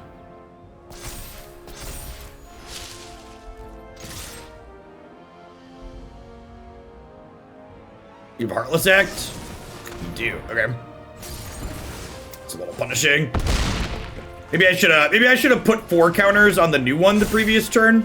All right, so if this is a brick, they're dead. Gotcha. Yay, creature lands! Yo!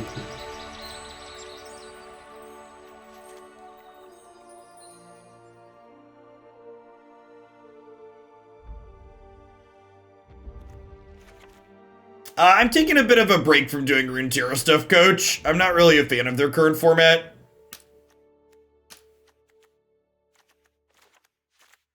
Magic's been good. And the Runeterra content's just not very popular. So, if I'm not in love with their format, I'm gonna focus on Magic stuff, I think. Because it ends up costing me a lot of money to do Runeterra stuff instead, so if it's not fun, it's not worth slogging through.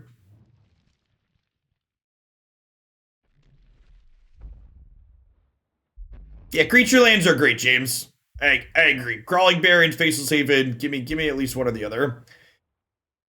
I'm leaving a couple Heartless Acts in my deck here. Does Necromentia do anything?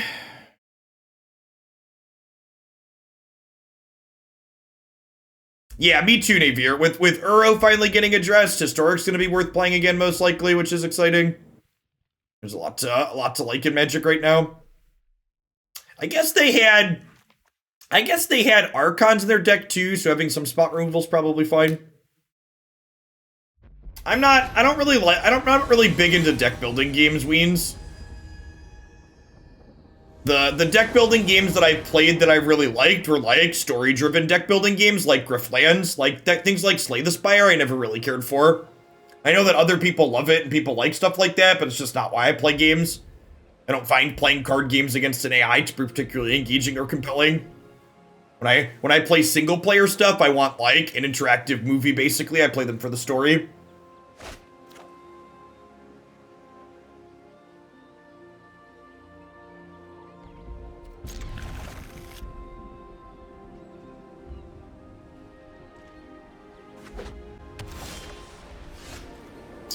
The biggest TLDR on Runeterra's current format that made me not really like it is a lot of the top decks in Runeterra's format right now don't really care about combat and don't really play to the board in a meaningful way, which makes the game a lot less interesting because their combat and the way things play to the board, I think is the best thing about that game. Nah, I didn't play any Gwent. Played any of the paper deck building games. So the problem with paper deck building games is that when you play paper deck building games with muggles, it's really just not fair. So my playgroup tends to shy away from paper deck building games for balance issues.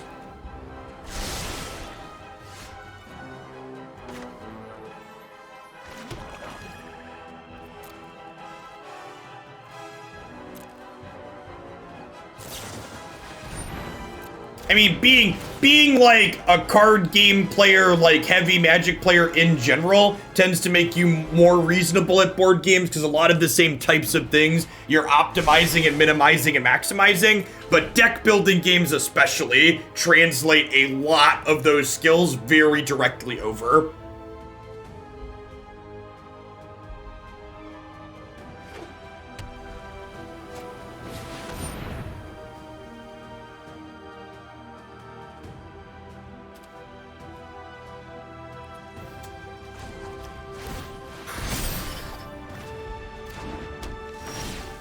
Okay, so I think I'm just drawing another card here.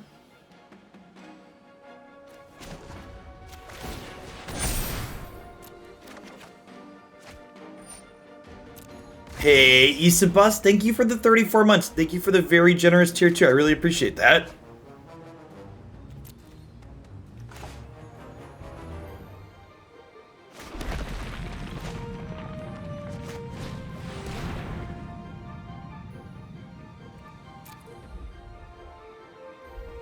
I don't really care about Conqueror's Death, right? I think we just get rid of their bird here. What are the top 3 things to try? Well, meat eaters like their beef sandwiches and their hot dogs is what they're known for. I'm a vegetarian. They have a really good portobello mushroom sandwich, and they also have great cake shakes. Chocolate cake shakes are wonderful. They're delicious for the soul.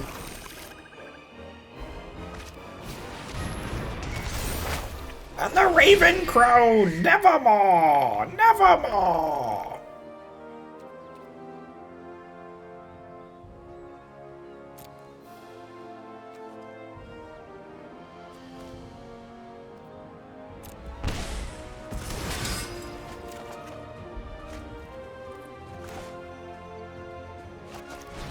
Just gonna let them draw a card next turn and look at my hand. It's rude.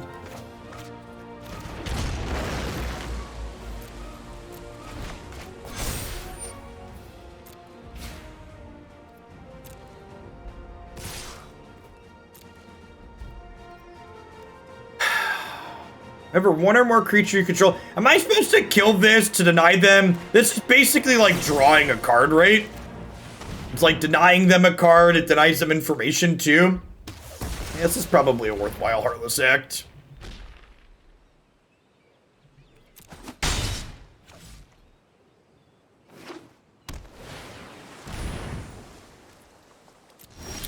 So, do I Vorinclex this turn? Because I get 3 scries at an untapped land to stick Valki and ultimate it next turn, I think is the play.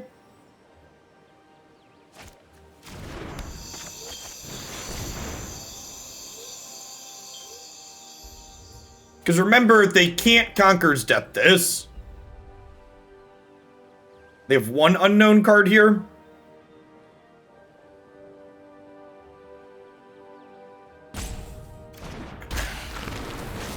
Jason the Relic, if you're still here, I think I missed your follow. Welcome to the channel. Boxman loves you. Welcome to Homelandia. Morning, folks.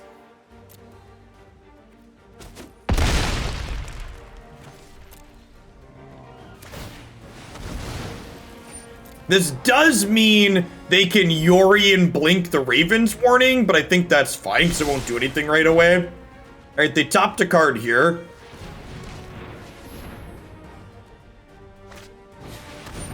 Okay. Oh, yeah, my tome's gonna supercharge. I should have scribed before I played it. That was a mistake. Yeah, I don't really want this to pop sooner. A little bit of anti-synergy here in the control matchup, but I think that's fine.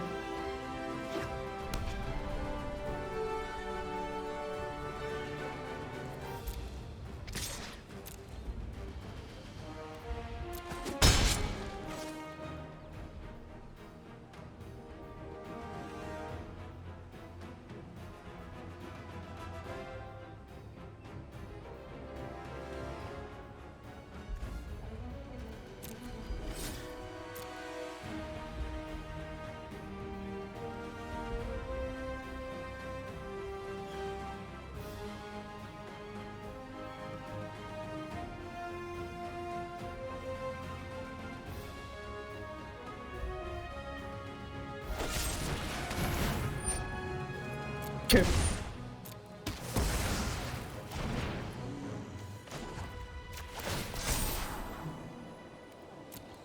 That's perfect.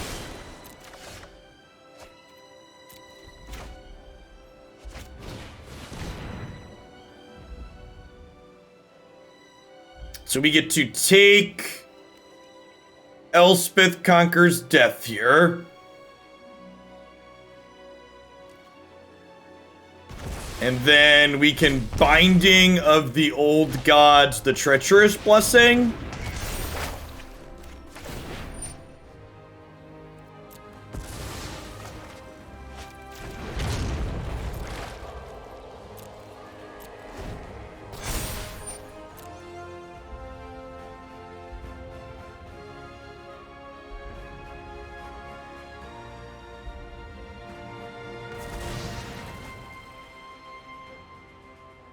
Yeah, two Vorinclex on each side of the board cancels out. Doubles and halves.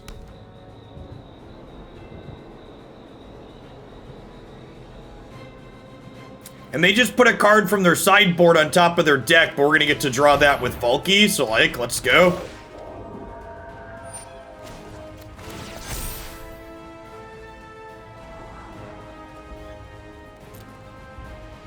It's not very good at this point.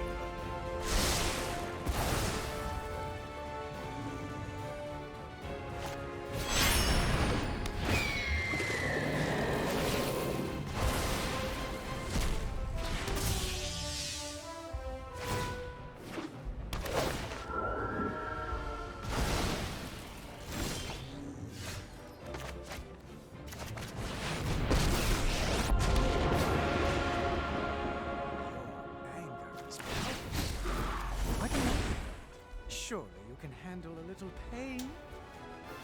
Well, I guess we put this into play in case we draw Ugin. So they get to kill Valki here with the eliminate, unfortunately.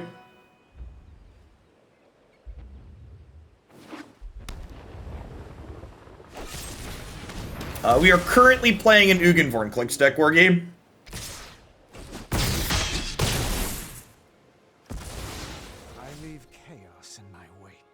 I can't cycle this from exile, unfortunately.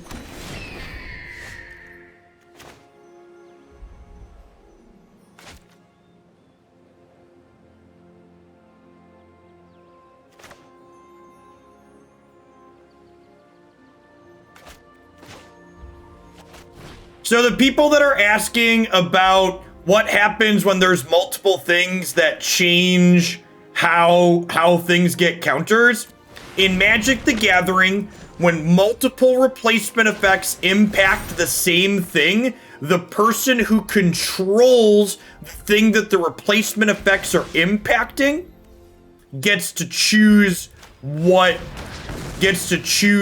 order in which those replacement effects apply. So you always work out with the best situation. X is the number as well as the converted mana cost. Up to X targets with converted mana cost X or less. Do I want to scry my upkeep? Yeah, probably. It's probably accurate. Damn it, chat! I didn't need to scry. Look at that perfectly. Look at that wasted scry.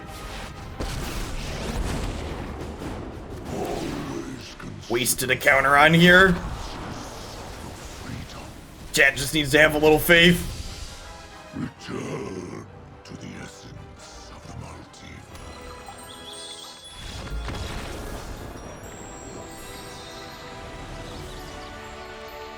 How does Vorinclex feel versus Dragon? I don't know. I like that Vorinclex gives us a pseudo combo finish in a lot of situations with our 7 planeswalkers. I also like that Vorinclex makes their sagas awkward in the Yorion matchups.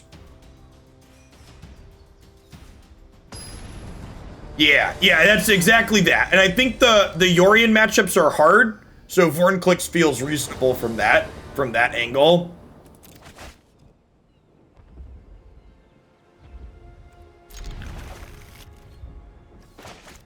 Alright, Mazemind Tome. I'm putting a lot of faith in you keeping this hand. Don't you fail me now, okay? Don't bring me down. Ooh, don't fail me now.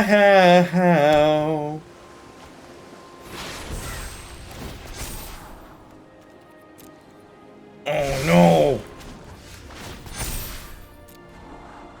You know what? I should have just drawn a card here, right?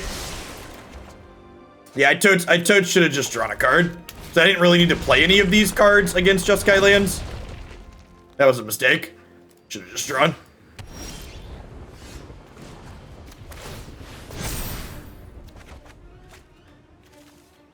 Yikes!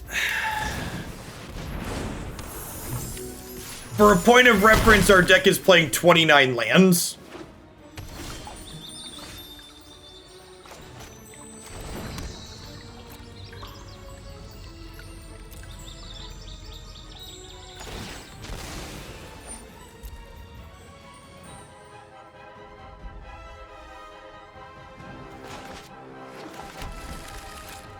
Honestly, 30 could be correct.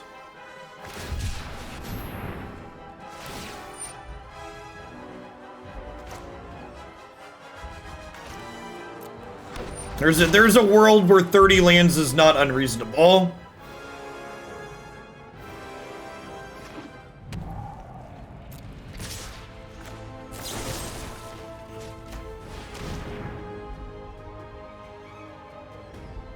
Counter my spell.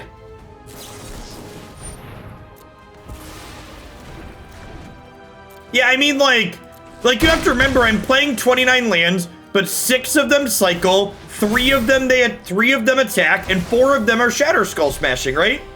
And like playing Shatterskull Smashing as a spell is like not bad.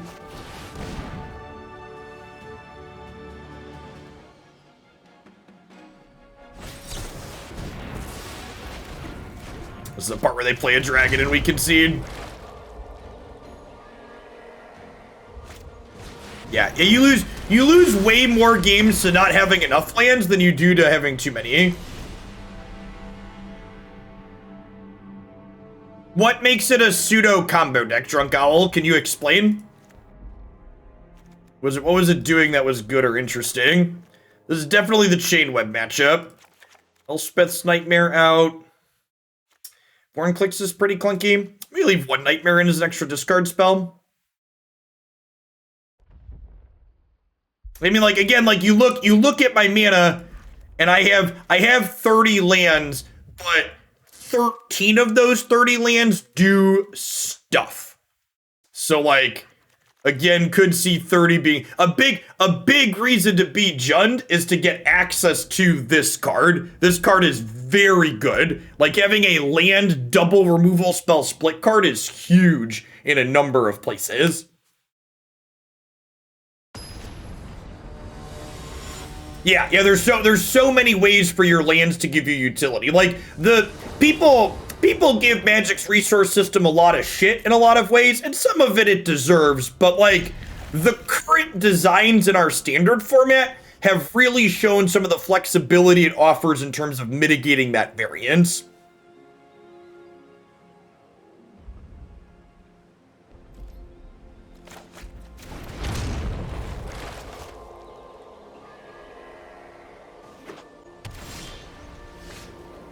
Like, honestly, like, we could, I think if I wanted 1 more land in this deck, maybe we just play a Spike Field Hazard. We play another spell land. Big fan of spell lands. Modal double-faced card is what MDFC stands for. I think I just take this opportunity to resolve my second Mazemind Tome, because I'm not missing land drops this game, which means we're going to go long, so having 2 draw 4s in the bank sounds real good.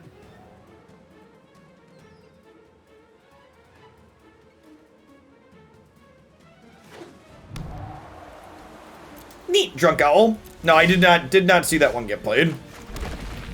I'm just passing here with the intention of drawing 2 cards or drawing a card and Heartless Acting their threat. Basically, just want to make sure I draw cards with these every turn possible. I'm only going to spend mana to impact the board if they do. You say that for a Vorinclex Ugin deck that Jund is better than Sultai? I have no idea. Why would Sultai be better than Jund?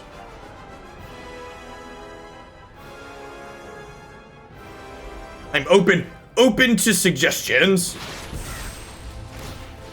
If you're new to the channel, hot and strong takes are not my forte. I prefer a more tempered, data-driven approach. I've been pretty underwhelmed by Disdainful Stroke and counterspells in this current format.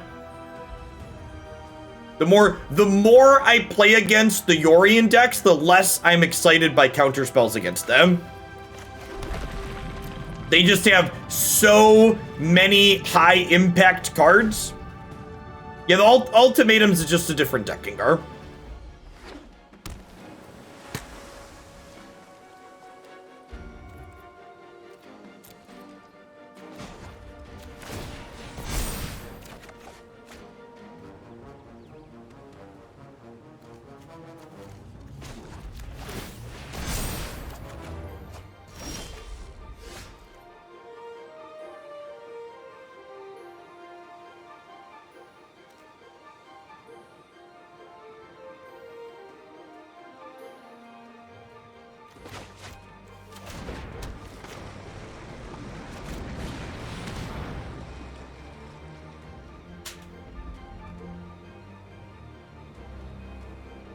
I don't know why she wanted me to mute. I assume she wanted to talk crap about chat, but she was just discussing our furnace problems with me. Looking like we're gonna have to get that replaced or at least worked on sometime soon. Happy to take a Shark Typhoon here. That's basically a 2-for-1.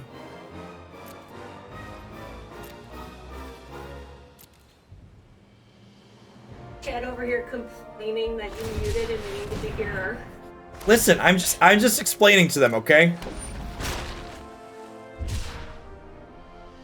Is the furnace problem why you don't do hot takes?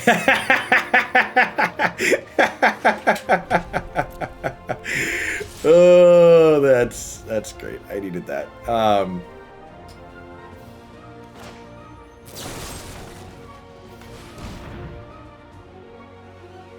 The furnace isn't like clicking off altogether, but it's like randomly severely dropping down in capacity and output. Like the house will start slowly losing temperature instead of maintaining temperature. And if I power cycle it, I turn it off for 5 minutes and then turn it back on. It seems to catch back up. But it's happened. I had to do that a couple of times recently, which is a little worrisome considering the temperatures outside. We were hoping it was going to be able to make it until summer and get it replaced after this winter, but if it keeps happening, we're probably going to have someone out. Oh, you know what? I should probably play a land tier to play around main deck or post-board dispute. Big ends, thanks for the biddies. It's not a thermostat issue because we actually have my house is big enough that we have our house zoned. So there's two thermostats. So it's definitely not a low battery issue.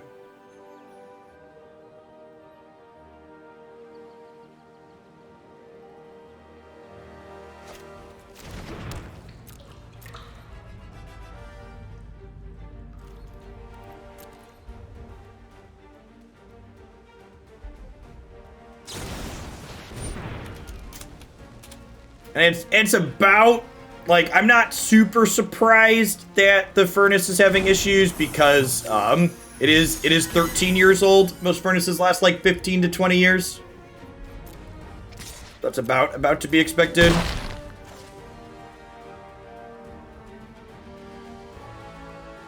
We're gonna Conquer's Death, my Binding of the Old Gods here.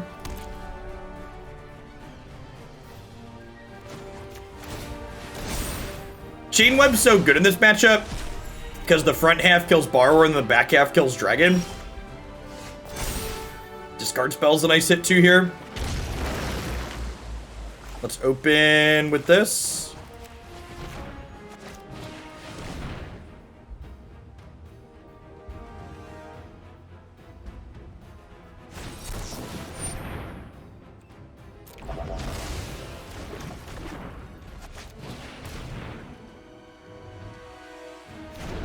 I think the Shatterskull Smashing is a land based on the current everything.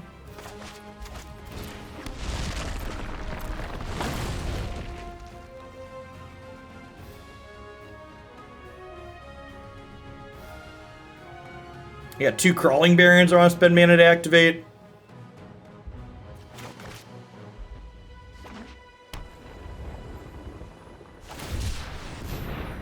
Yeah, our hand's pretty stacked in the lands department.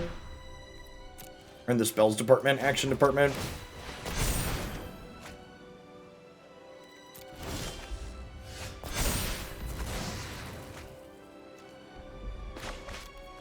think I'm YOLOing the Valki.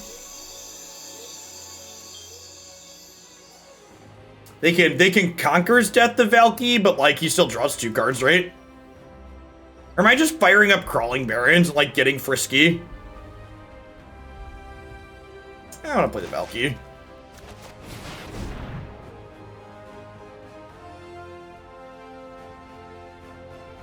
I don't really want to attack with Crawling Barrens, only a 2/2 anyways.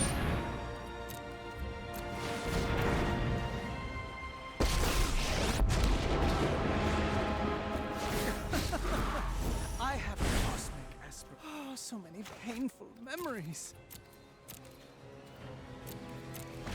Hey, MTG Paragon, thank you for the brand new tier 1 sub. Welcome to the channel. I appreciate the support.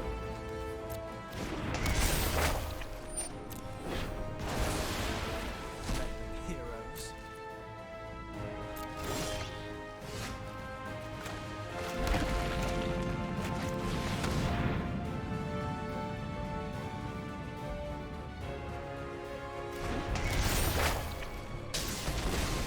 I'm raising money to build a dome over my city so we can heat the whole thing. I feel like we're solidly in garbage time at this point. Like my opponent could probably draw 3 or 4 cards, they'd still be behind.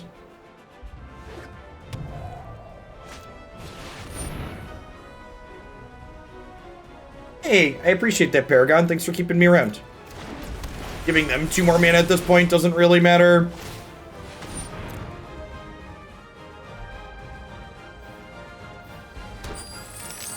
Yeah, I really haven't been a fan of Dispute in this current format. I feel like Negate and Disdainful Shrug just tend to be better a lot of the time. Jabot being a playable card will never stop being funny. I think he's pretty sweet.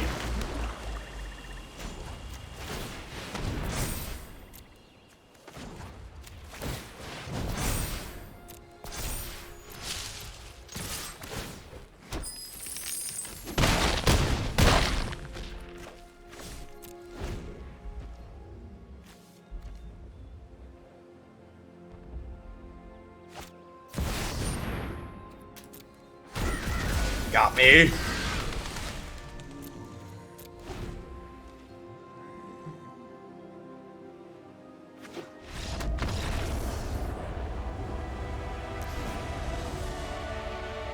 Think I'm happy with how he boarded. I don't think I want Wilt, even with the Conqueror's Death.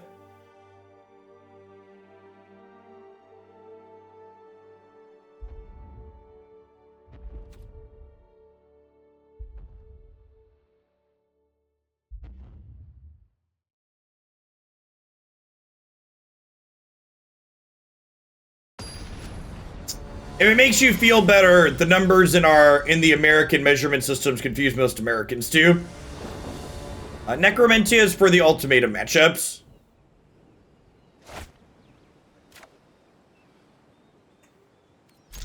Needs a green source, obviously, but we're on the draw and we have 2 castable spells guaranteed.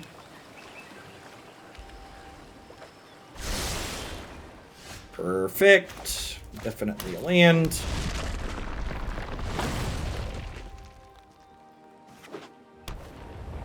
What unit of measurement is a Hogshead? Quit making stuff up. I think we just exile the old gold span here, right? My car gets like 40 rods to the Hogshead, and that's the way I likes it. 40 rods to the Hogshead. Alright, Chainweb. This Chainweb is going the distance. It's going for speed. Yeah, I will take historic submissions as well. Yep. With the Uro ban, I'm planning to dive back into historic as well. Once that happens, so we'll be into historic next week whenever that ban gets implemented.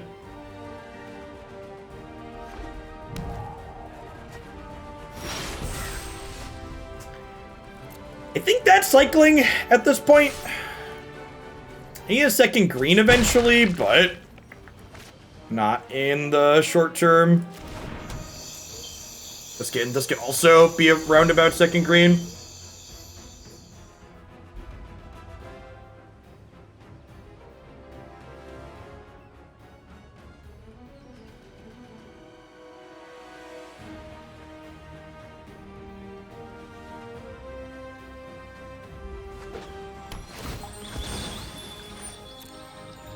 English wine cask units? Yes! The Americans aren't responsible for Hogsheads as a unit measurement. It's the little things. It's not our fault. We didn't do it.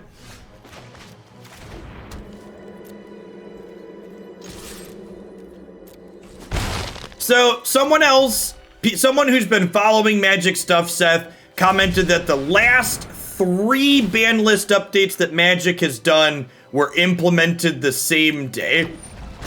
So, I explicitly have not been following Magic, so I didn't confirm if that's the case, but optimistically, whatever they're doing Monday hopefully is going to happen on Monday. So you're saying this one will have a delay? Quite possibly. You know, maybe exiling the dragon was wrong and I was supposed to take their negate so I could resolve my card advantage. The secret layer didn't specify on Monday, but the Magic Twitter account after the fact did in fact specify on Monday. So, the ban list update that will be banning Uro will happen on Monday.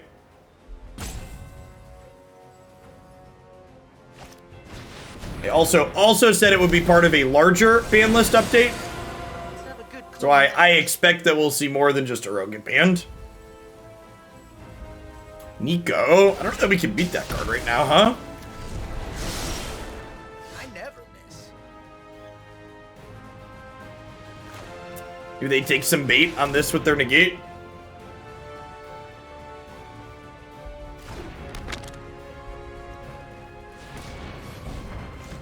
I mean, all things considered, I'm pretty okay with this too, right?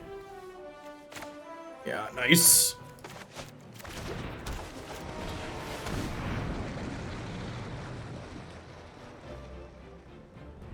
Uro made a lot of people quit Magic. Press a pick.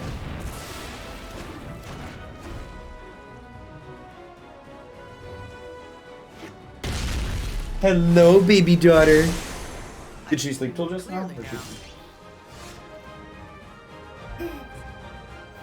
She had a bottle. Yes, we did. You say hi to the stream. Ooh, we drew another discard spell. That's good. It's exciting. Alright, so let's play this, and then maybe we can bind up Nico here. Well, I suppose if we bind Nico, they have a Conqueror's Death in hand.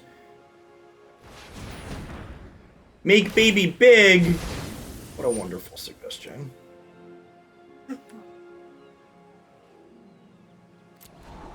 It's okay. Okay, baby's way more important than Nico. Yes, she is. You want my mouse real bad?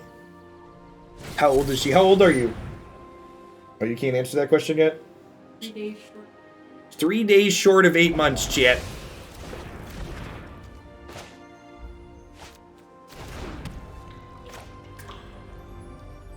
I could just escape the Chainweb, that's true. Maybe that's better. Then we can attack the Nico. Yeah, I like that suggestion, actually.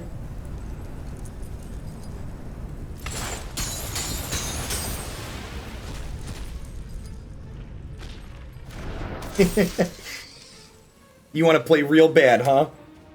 Don't worry, you'll get to play games like your brothers. They love playing games. Games are fun. Ugh. At what age do kids attempt to walk? Anytime now.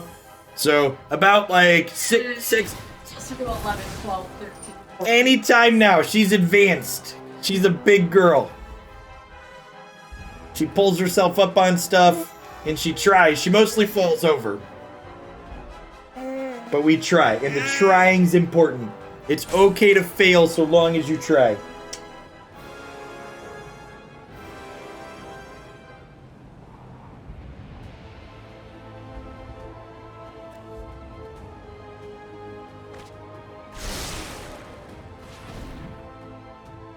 Danger!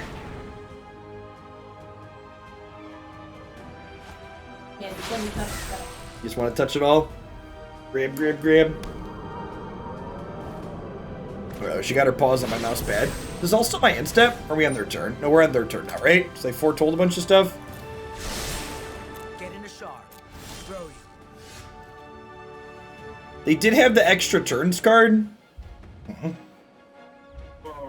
Too much? She's not light.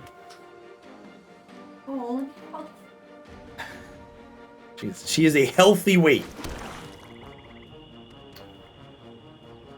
Come on, she's half a Jacob. She is half a Jacob.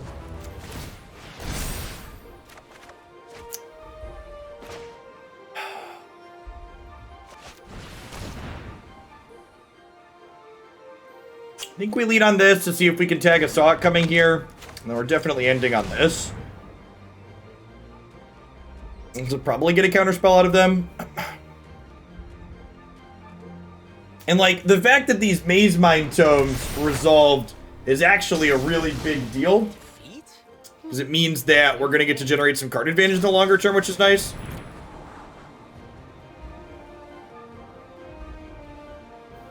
They didn't counter either of these. I wonder if this is the extra turn spell. Definitely could be. We're at a pretty high life total, so I don't think we're too scared about that in the short term. You're such a happy baby. It's lovely.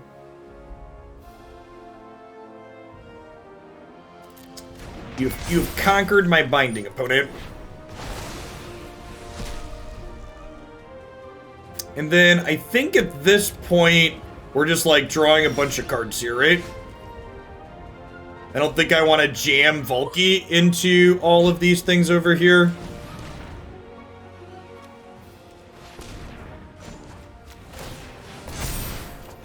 Well, they can't Conqueror's Death my Mazemind Tomes, chat, for people that are commenting on the target my opponent picked.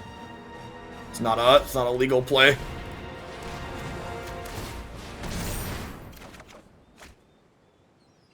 Which is why I assume Twitch chat suggested it, because it's not a legal play, but... Okay, and I think in this instance we go ahead and just jam Binding here.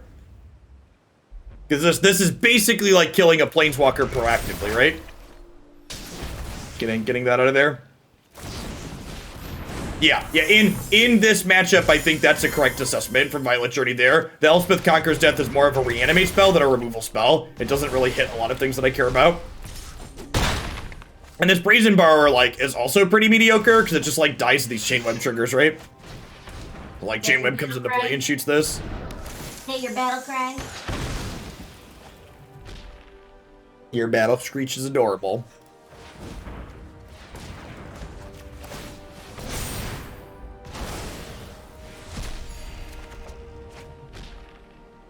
I think we're just gonna get some more red mana at this point.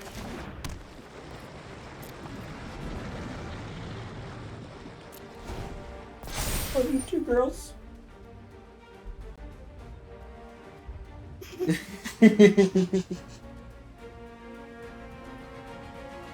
got smiles. You got it, opponent. My non-creature spells shall be more expensive. Ooh. Aw.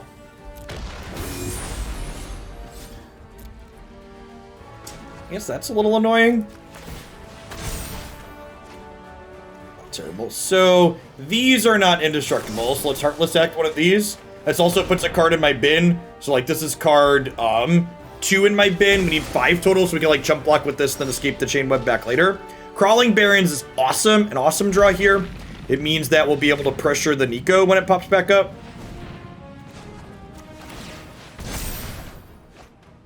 Nice.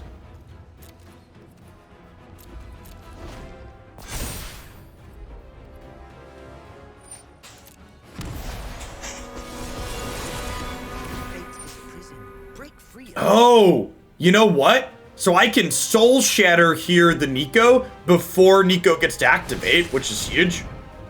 So if they don't have a counterspell here, their Nico dies before they do anything. Okay, and they have the counterspell here. We have the binding and the creature land left over, so again, like, not a big deal. But yeah, even if this doesn't have an X, it still has a trigger when it comes into play.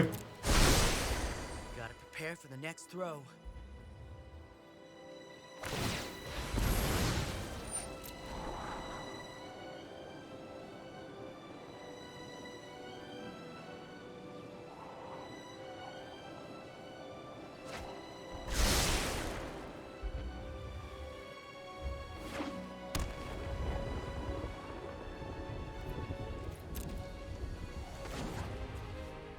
Have we seen any cards out of them that kill Crawling Barrens?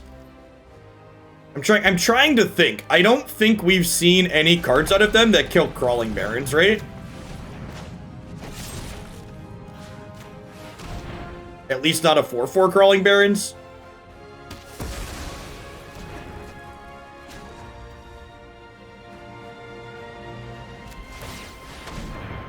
Yeah, that's probably a good assessment. They probably play some giant killer, but like, is it in their deck versus us is a real question. Yeah, Brazen Borrower is not land. This is a creature, but it's still a land. Yeah, if you're looking for a Nico deck, you should look up Bant Enchantments on my website. It felt super, super reasonable. Okay, and if they're throwing Shark to save Nico here, I just get to put 2 more counters on this so my Crawling Barrens doesn't die.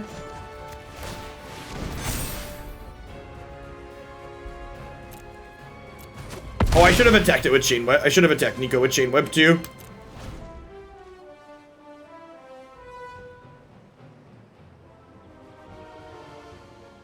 Your mom looks tired. Is the state as a parent always tired? Gosh, that's scary. And I've used a bunch of my Soul Shatters already. Used 2 of my 3 Soul Shatters. Stocked and ready to go. Ow. Well, don't pull your mother's hair. It's not very nice. Grabbing my face.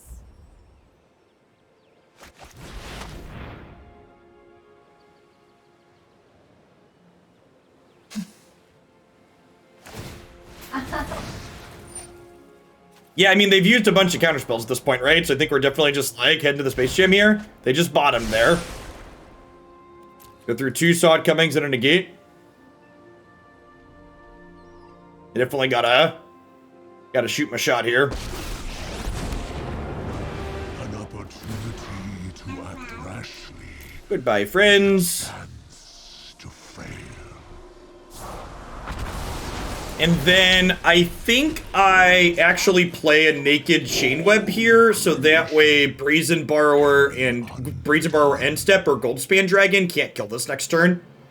And even if they do find a way to kill this, like, I've still got another card draw and a Valki and a Binding in the bank, so like, we're in a fine spot. But yeah, peeling the Janitor off the top there was pretty good. Yep, there's the Borrower. So if they have a way to get rid of this Chainweb, they can kill Ugin with that, but then I get to escape the Chainweb next turn and kill the Borrower, which is great. They could also have a Dragon here, but if they Dragon and they kill the Ugin, then my Chainweb trades here and then eats the Dragon on the escape. I think our archetype has a pretty good matchup against these flash decks. We tend to go long and we have more card advantage than they do.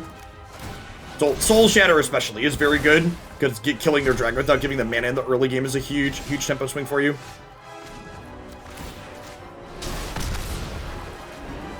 Alright, I mean, well, they didn't have a counterspell before, so YOLO. Beyond perception. The world tree will be kindled for cold times pie.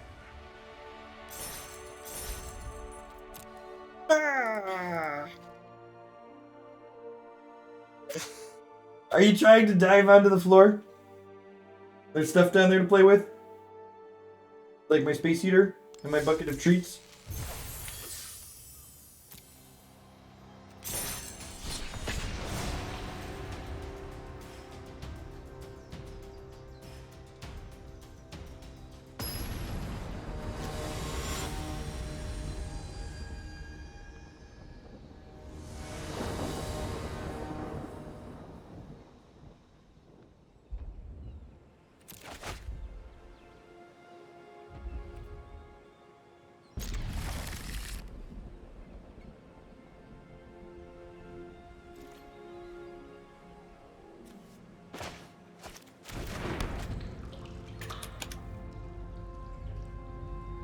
We talked about the Uro unban yesterday and the timing of it, and like ideally I think they would have announced their unban or their bannings before they announced the secret layer. But I think given the fact that they weren't ready to announce their unbannings, I think the way in which they approached it was actually very good. So I wouldn't give them points and say it was perfect, but I think as far as their other teams not being ready yet, I think they handled it in a way that was reasonable. White-red giants, it looks like. This is the part where they play Bernie Sanders, and he takes land off the top of my deck. Oh, he's technically not drawing a card here, huh? They're also an unbanning. We don't know yet. I said unbanning, I meant banning.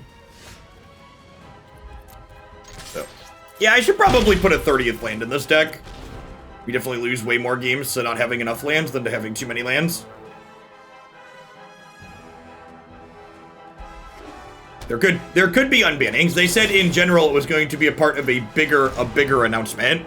So that bigger announcement could theoretically include unbannings. It sucks that I have to spend a Heartless Act here and can't just Elspeth's Nightmare this 2/2 because I missed a land drop. Feels pretty terrible. This is where the magic happens. Hey, Sly Croissant. No more Uro means I can enjoy watching Magic again soon. Thanks for the 20 months. If you haven't checked out any of the Standard stuff we've been doing, Standard's been really good. This format is super reasonable. Would the 30th land be another spell land? Yeah, probably. I think a Spike Field Hazard is probably realistic. I think I'm going to go ahead and trade these here. I just like get the board clear. So they'll trade these. They'll play like a Calamity Bearer here. We'll Heartless Act. It will untap. We'll start our turn. Goodbye, baby daughter. Oh, she is very heavy. You are not wrong. Oh, you're such a cuddly baby. You're so nice. Yeah, what a cutie. All right, so I think we put this into play tapped, and then we probably just take their Bone Crusher Giant again with Valki.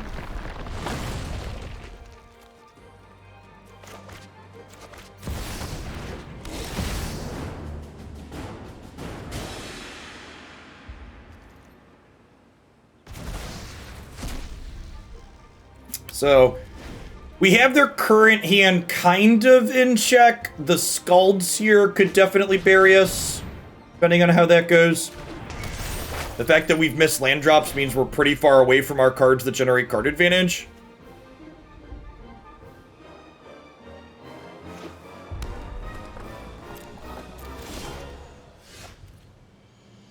Okay, so definitely want second black before anything else here. And then actually, I want to turn this into a Bone Crusher Giant, right? So it can't get stumped.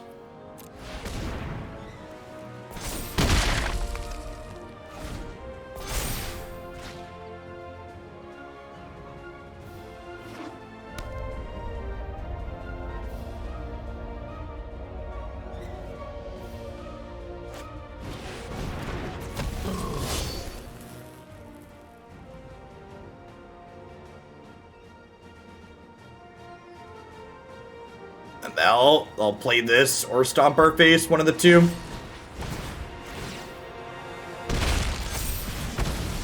That's pretty unfortunate.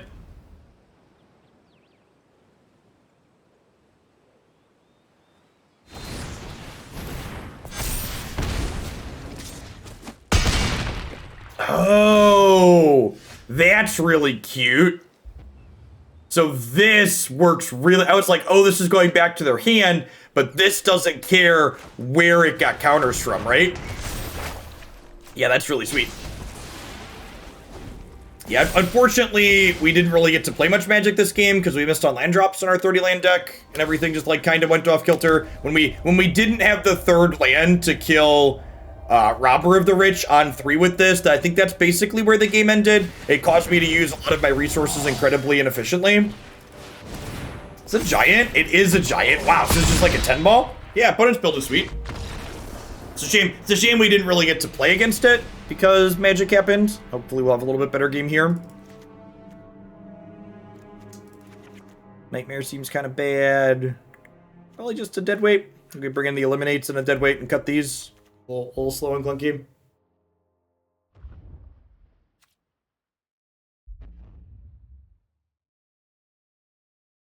Yeah, the Scalds with that 3-mana giant is not a piece of technology I've seen before, but it seems very sweet.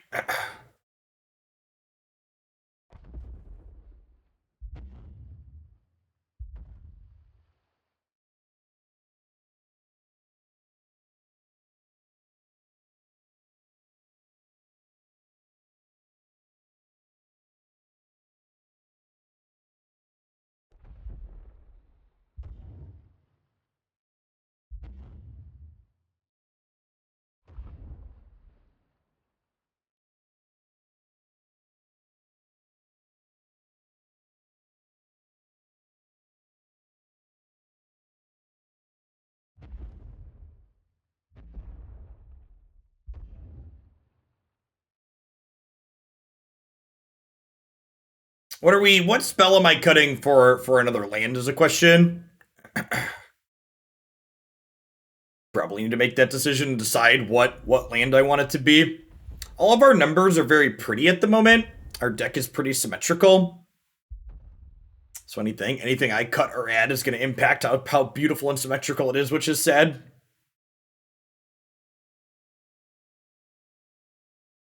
Would you believe that when I'm close to making decisions on which 2 cards to put in my deck, if I feel the decision is close, I need to make it based on gut instinct, I usually just would pick whichever card makes the deck more symmetrically beautiful.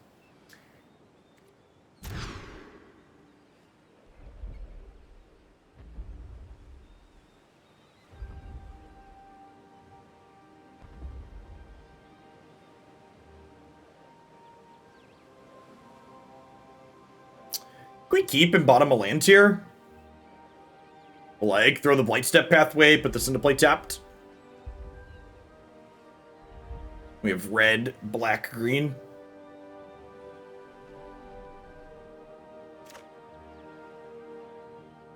Mauling is good.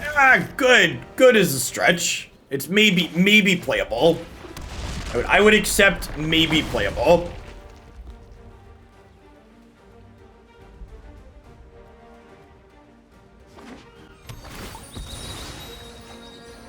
Symmetry is a better reasoning for card inclusion than what most people use. Speaking as someone who listens to deck suggestions shouted at him all day, you are not wrong.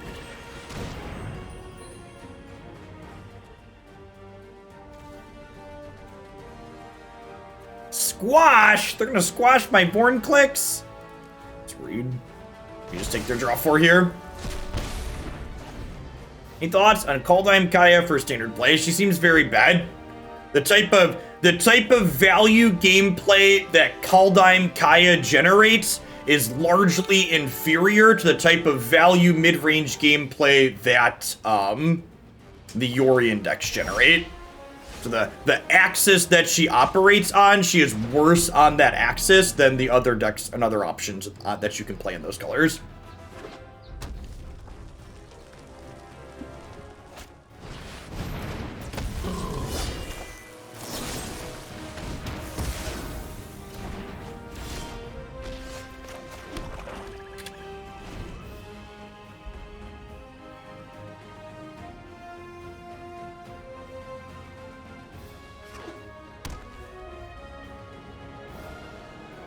They would have played Baseless Haven last turn. They could have cracked us for 4 this turn. It's a pretty big mistake on their part.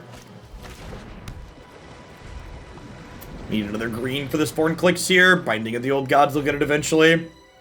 They'll go land, dragon, crack us for 4. We'll binding it next turn.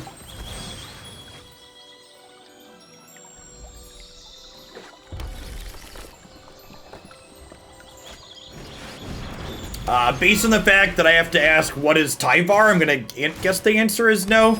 As always, everything that I stream ends up on my YouTube channel, so if you want to know, has Jeff played X, you can always pull up youtube.com/Jeff Hoagland and take a peek through there. Oh, elves. Yeah, elves don't really have competitive playability in this format.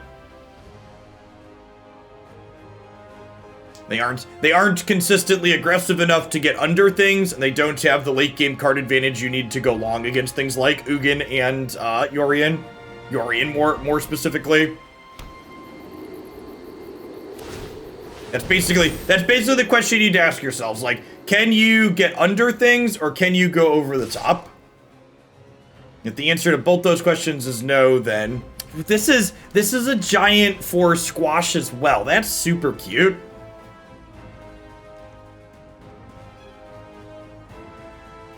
Yeah, I don't think elves are going to be playable in Historic until they have 8 1-mana accelerants.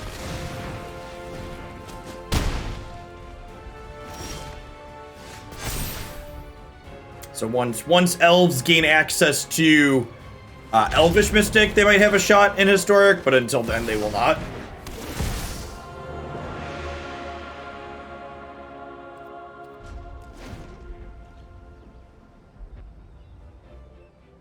Yeah, our answers having pretty typical Magic control deck problems here. Our answers are not lining up well into the threats my opponent has presented this game. I have a bunch of Eliminates and Heartless Acts in my deck, but I've drawn Binding of the Old Gods and Ugin, so good chance we just died of Faceless Havens here.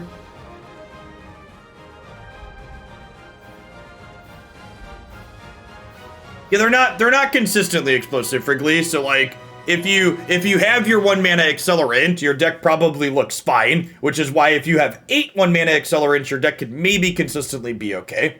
But even on top of that, when you have your better draws, you are just going to lose 2 sweepers most of the time still.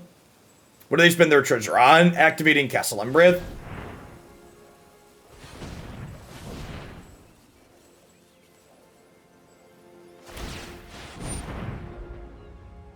Would Heritage Druid make them good enough? It depends. I think Elvish Mystic is more important than Heritage Druid, and even that might not be enough. I don't know. Heritage Druid's a pretty messed up card.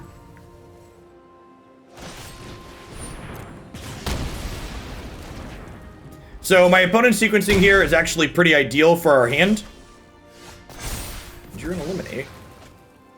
So that play means they no longer have the deal 6 for our Vorinclex, which is great. Yeah, Galactic Company is very good in that archetype. Like I said, another 1-mana accelerant's the thing they need most. Hopefully they'll get that at some point. They had more Pioneer cards, and it's coming, right? Like, all of the cards in Pioneer will eventually be in Historic, so, like, you know you're getting Elvish Mystic eventually. I assume they're just gonna take their turn to kill my Vorinclex. They can just deal 12. Sure, but then, like, they're not attacking me with their 4/3s this turn, so you're right that they can kill that, but, like, I don't have a different play. So, like, pointing it out doesn't really do anything.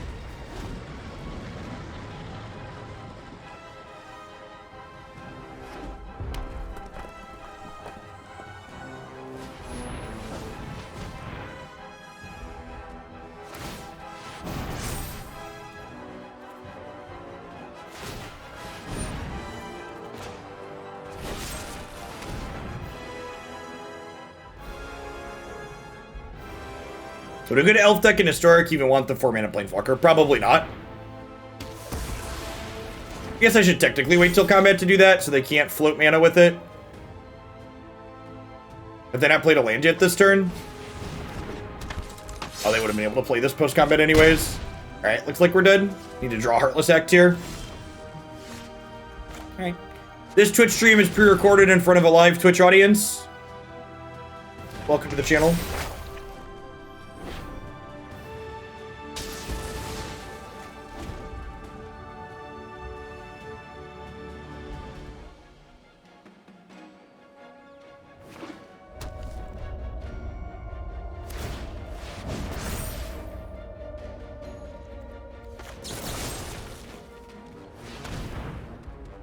In the Read We Trust, thanks for the 1.5 years. I really appreciate it. Welcome back.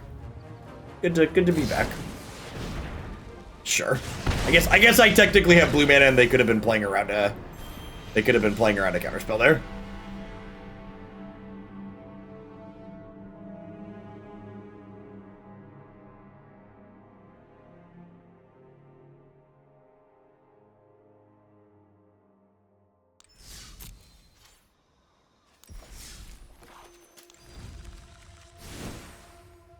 outside of potentially fitting in a 30th land, I think I'm pretty happy with this. I think if I do fit in a 30th land, it's probably like the 4th Remorse that gets trimmed. Is probably what I do. Maybe we just play one cheeky Vorinclex. This or this. Either of these could happen. This card was like fine, but it's nothing special either. It's kind of slow and it's kind of clunky. I feel like we had reasonable play everywhere except the Rogues matchup, and like something's got to give. There's a lot of decks in this format. I don't think Rogues is unwinnable, but like for example, I might not play four Chainwebs. I think even with 4 Chainwebs, the Rogues matchup is probably bad. Like we just don't have a super efficient clock, and I don't think you can reasonably improve the Rogues matchup for a deck like this without retooling the deck in its entirety. You would like Klothys for the Rogues matchup. I don't hate that. Klothys is a card that's good against yeah, I wouldn't cut all of these 2-mos, like, because like you said, it's fine against the Dragons decks as well. But like, I was only playing 4 of them because of the Rogues matchup, but I think even with them, it's not good enough. I like the suggestion of Klothys a lot, actually. Throw at least one of those in the sideboard, so I think about it later. I have to submit a deck list tonight. Necromentia definitely feels like the droid I was looking for in terms of potentially shoring up the ultimatums matchups. Like, those matchups felt close, and then if you can Necromentia, I think we come out ahead. I think that sounds good. Klothys is a daily deal. I can't miss out, chat. I have a fear of missing out, chat. I can't not. Well, now we have to play the Klothys, right? I just bought a foil for it. What do you expect me to do? Not play the foil I just bought? Come on, now that would just be silly.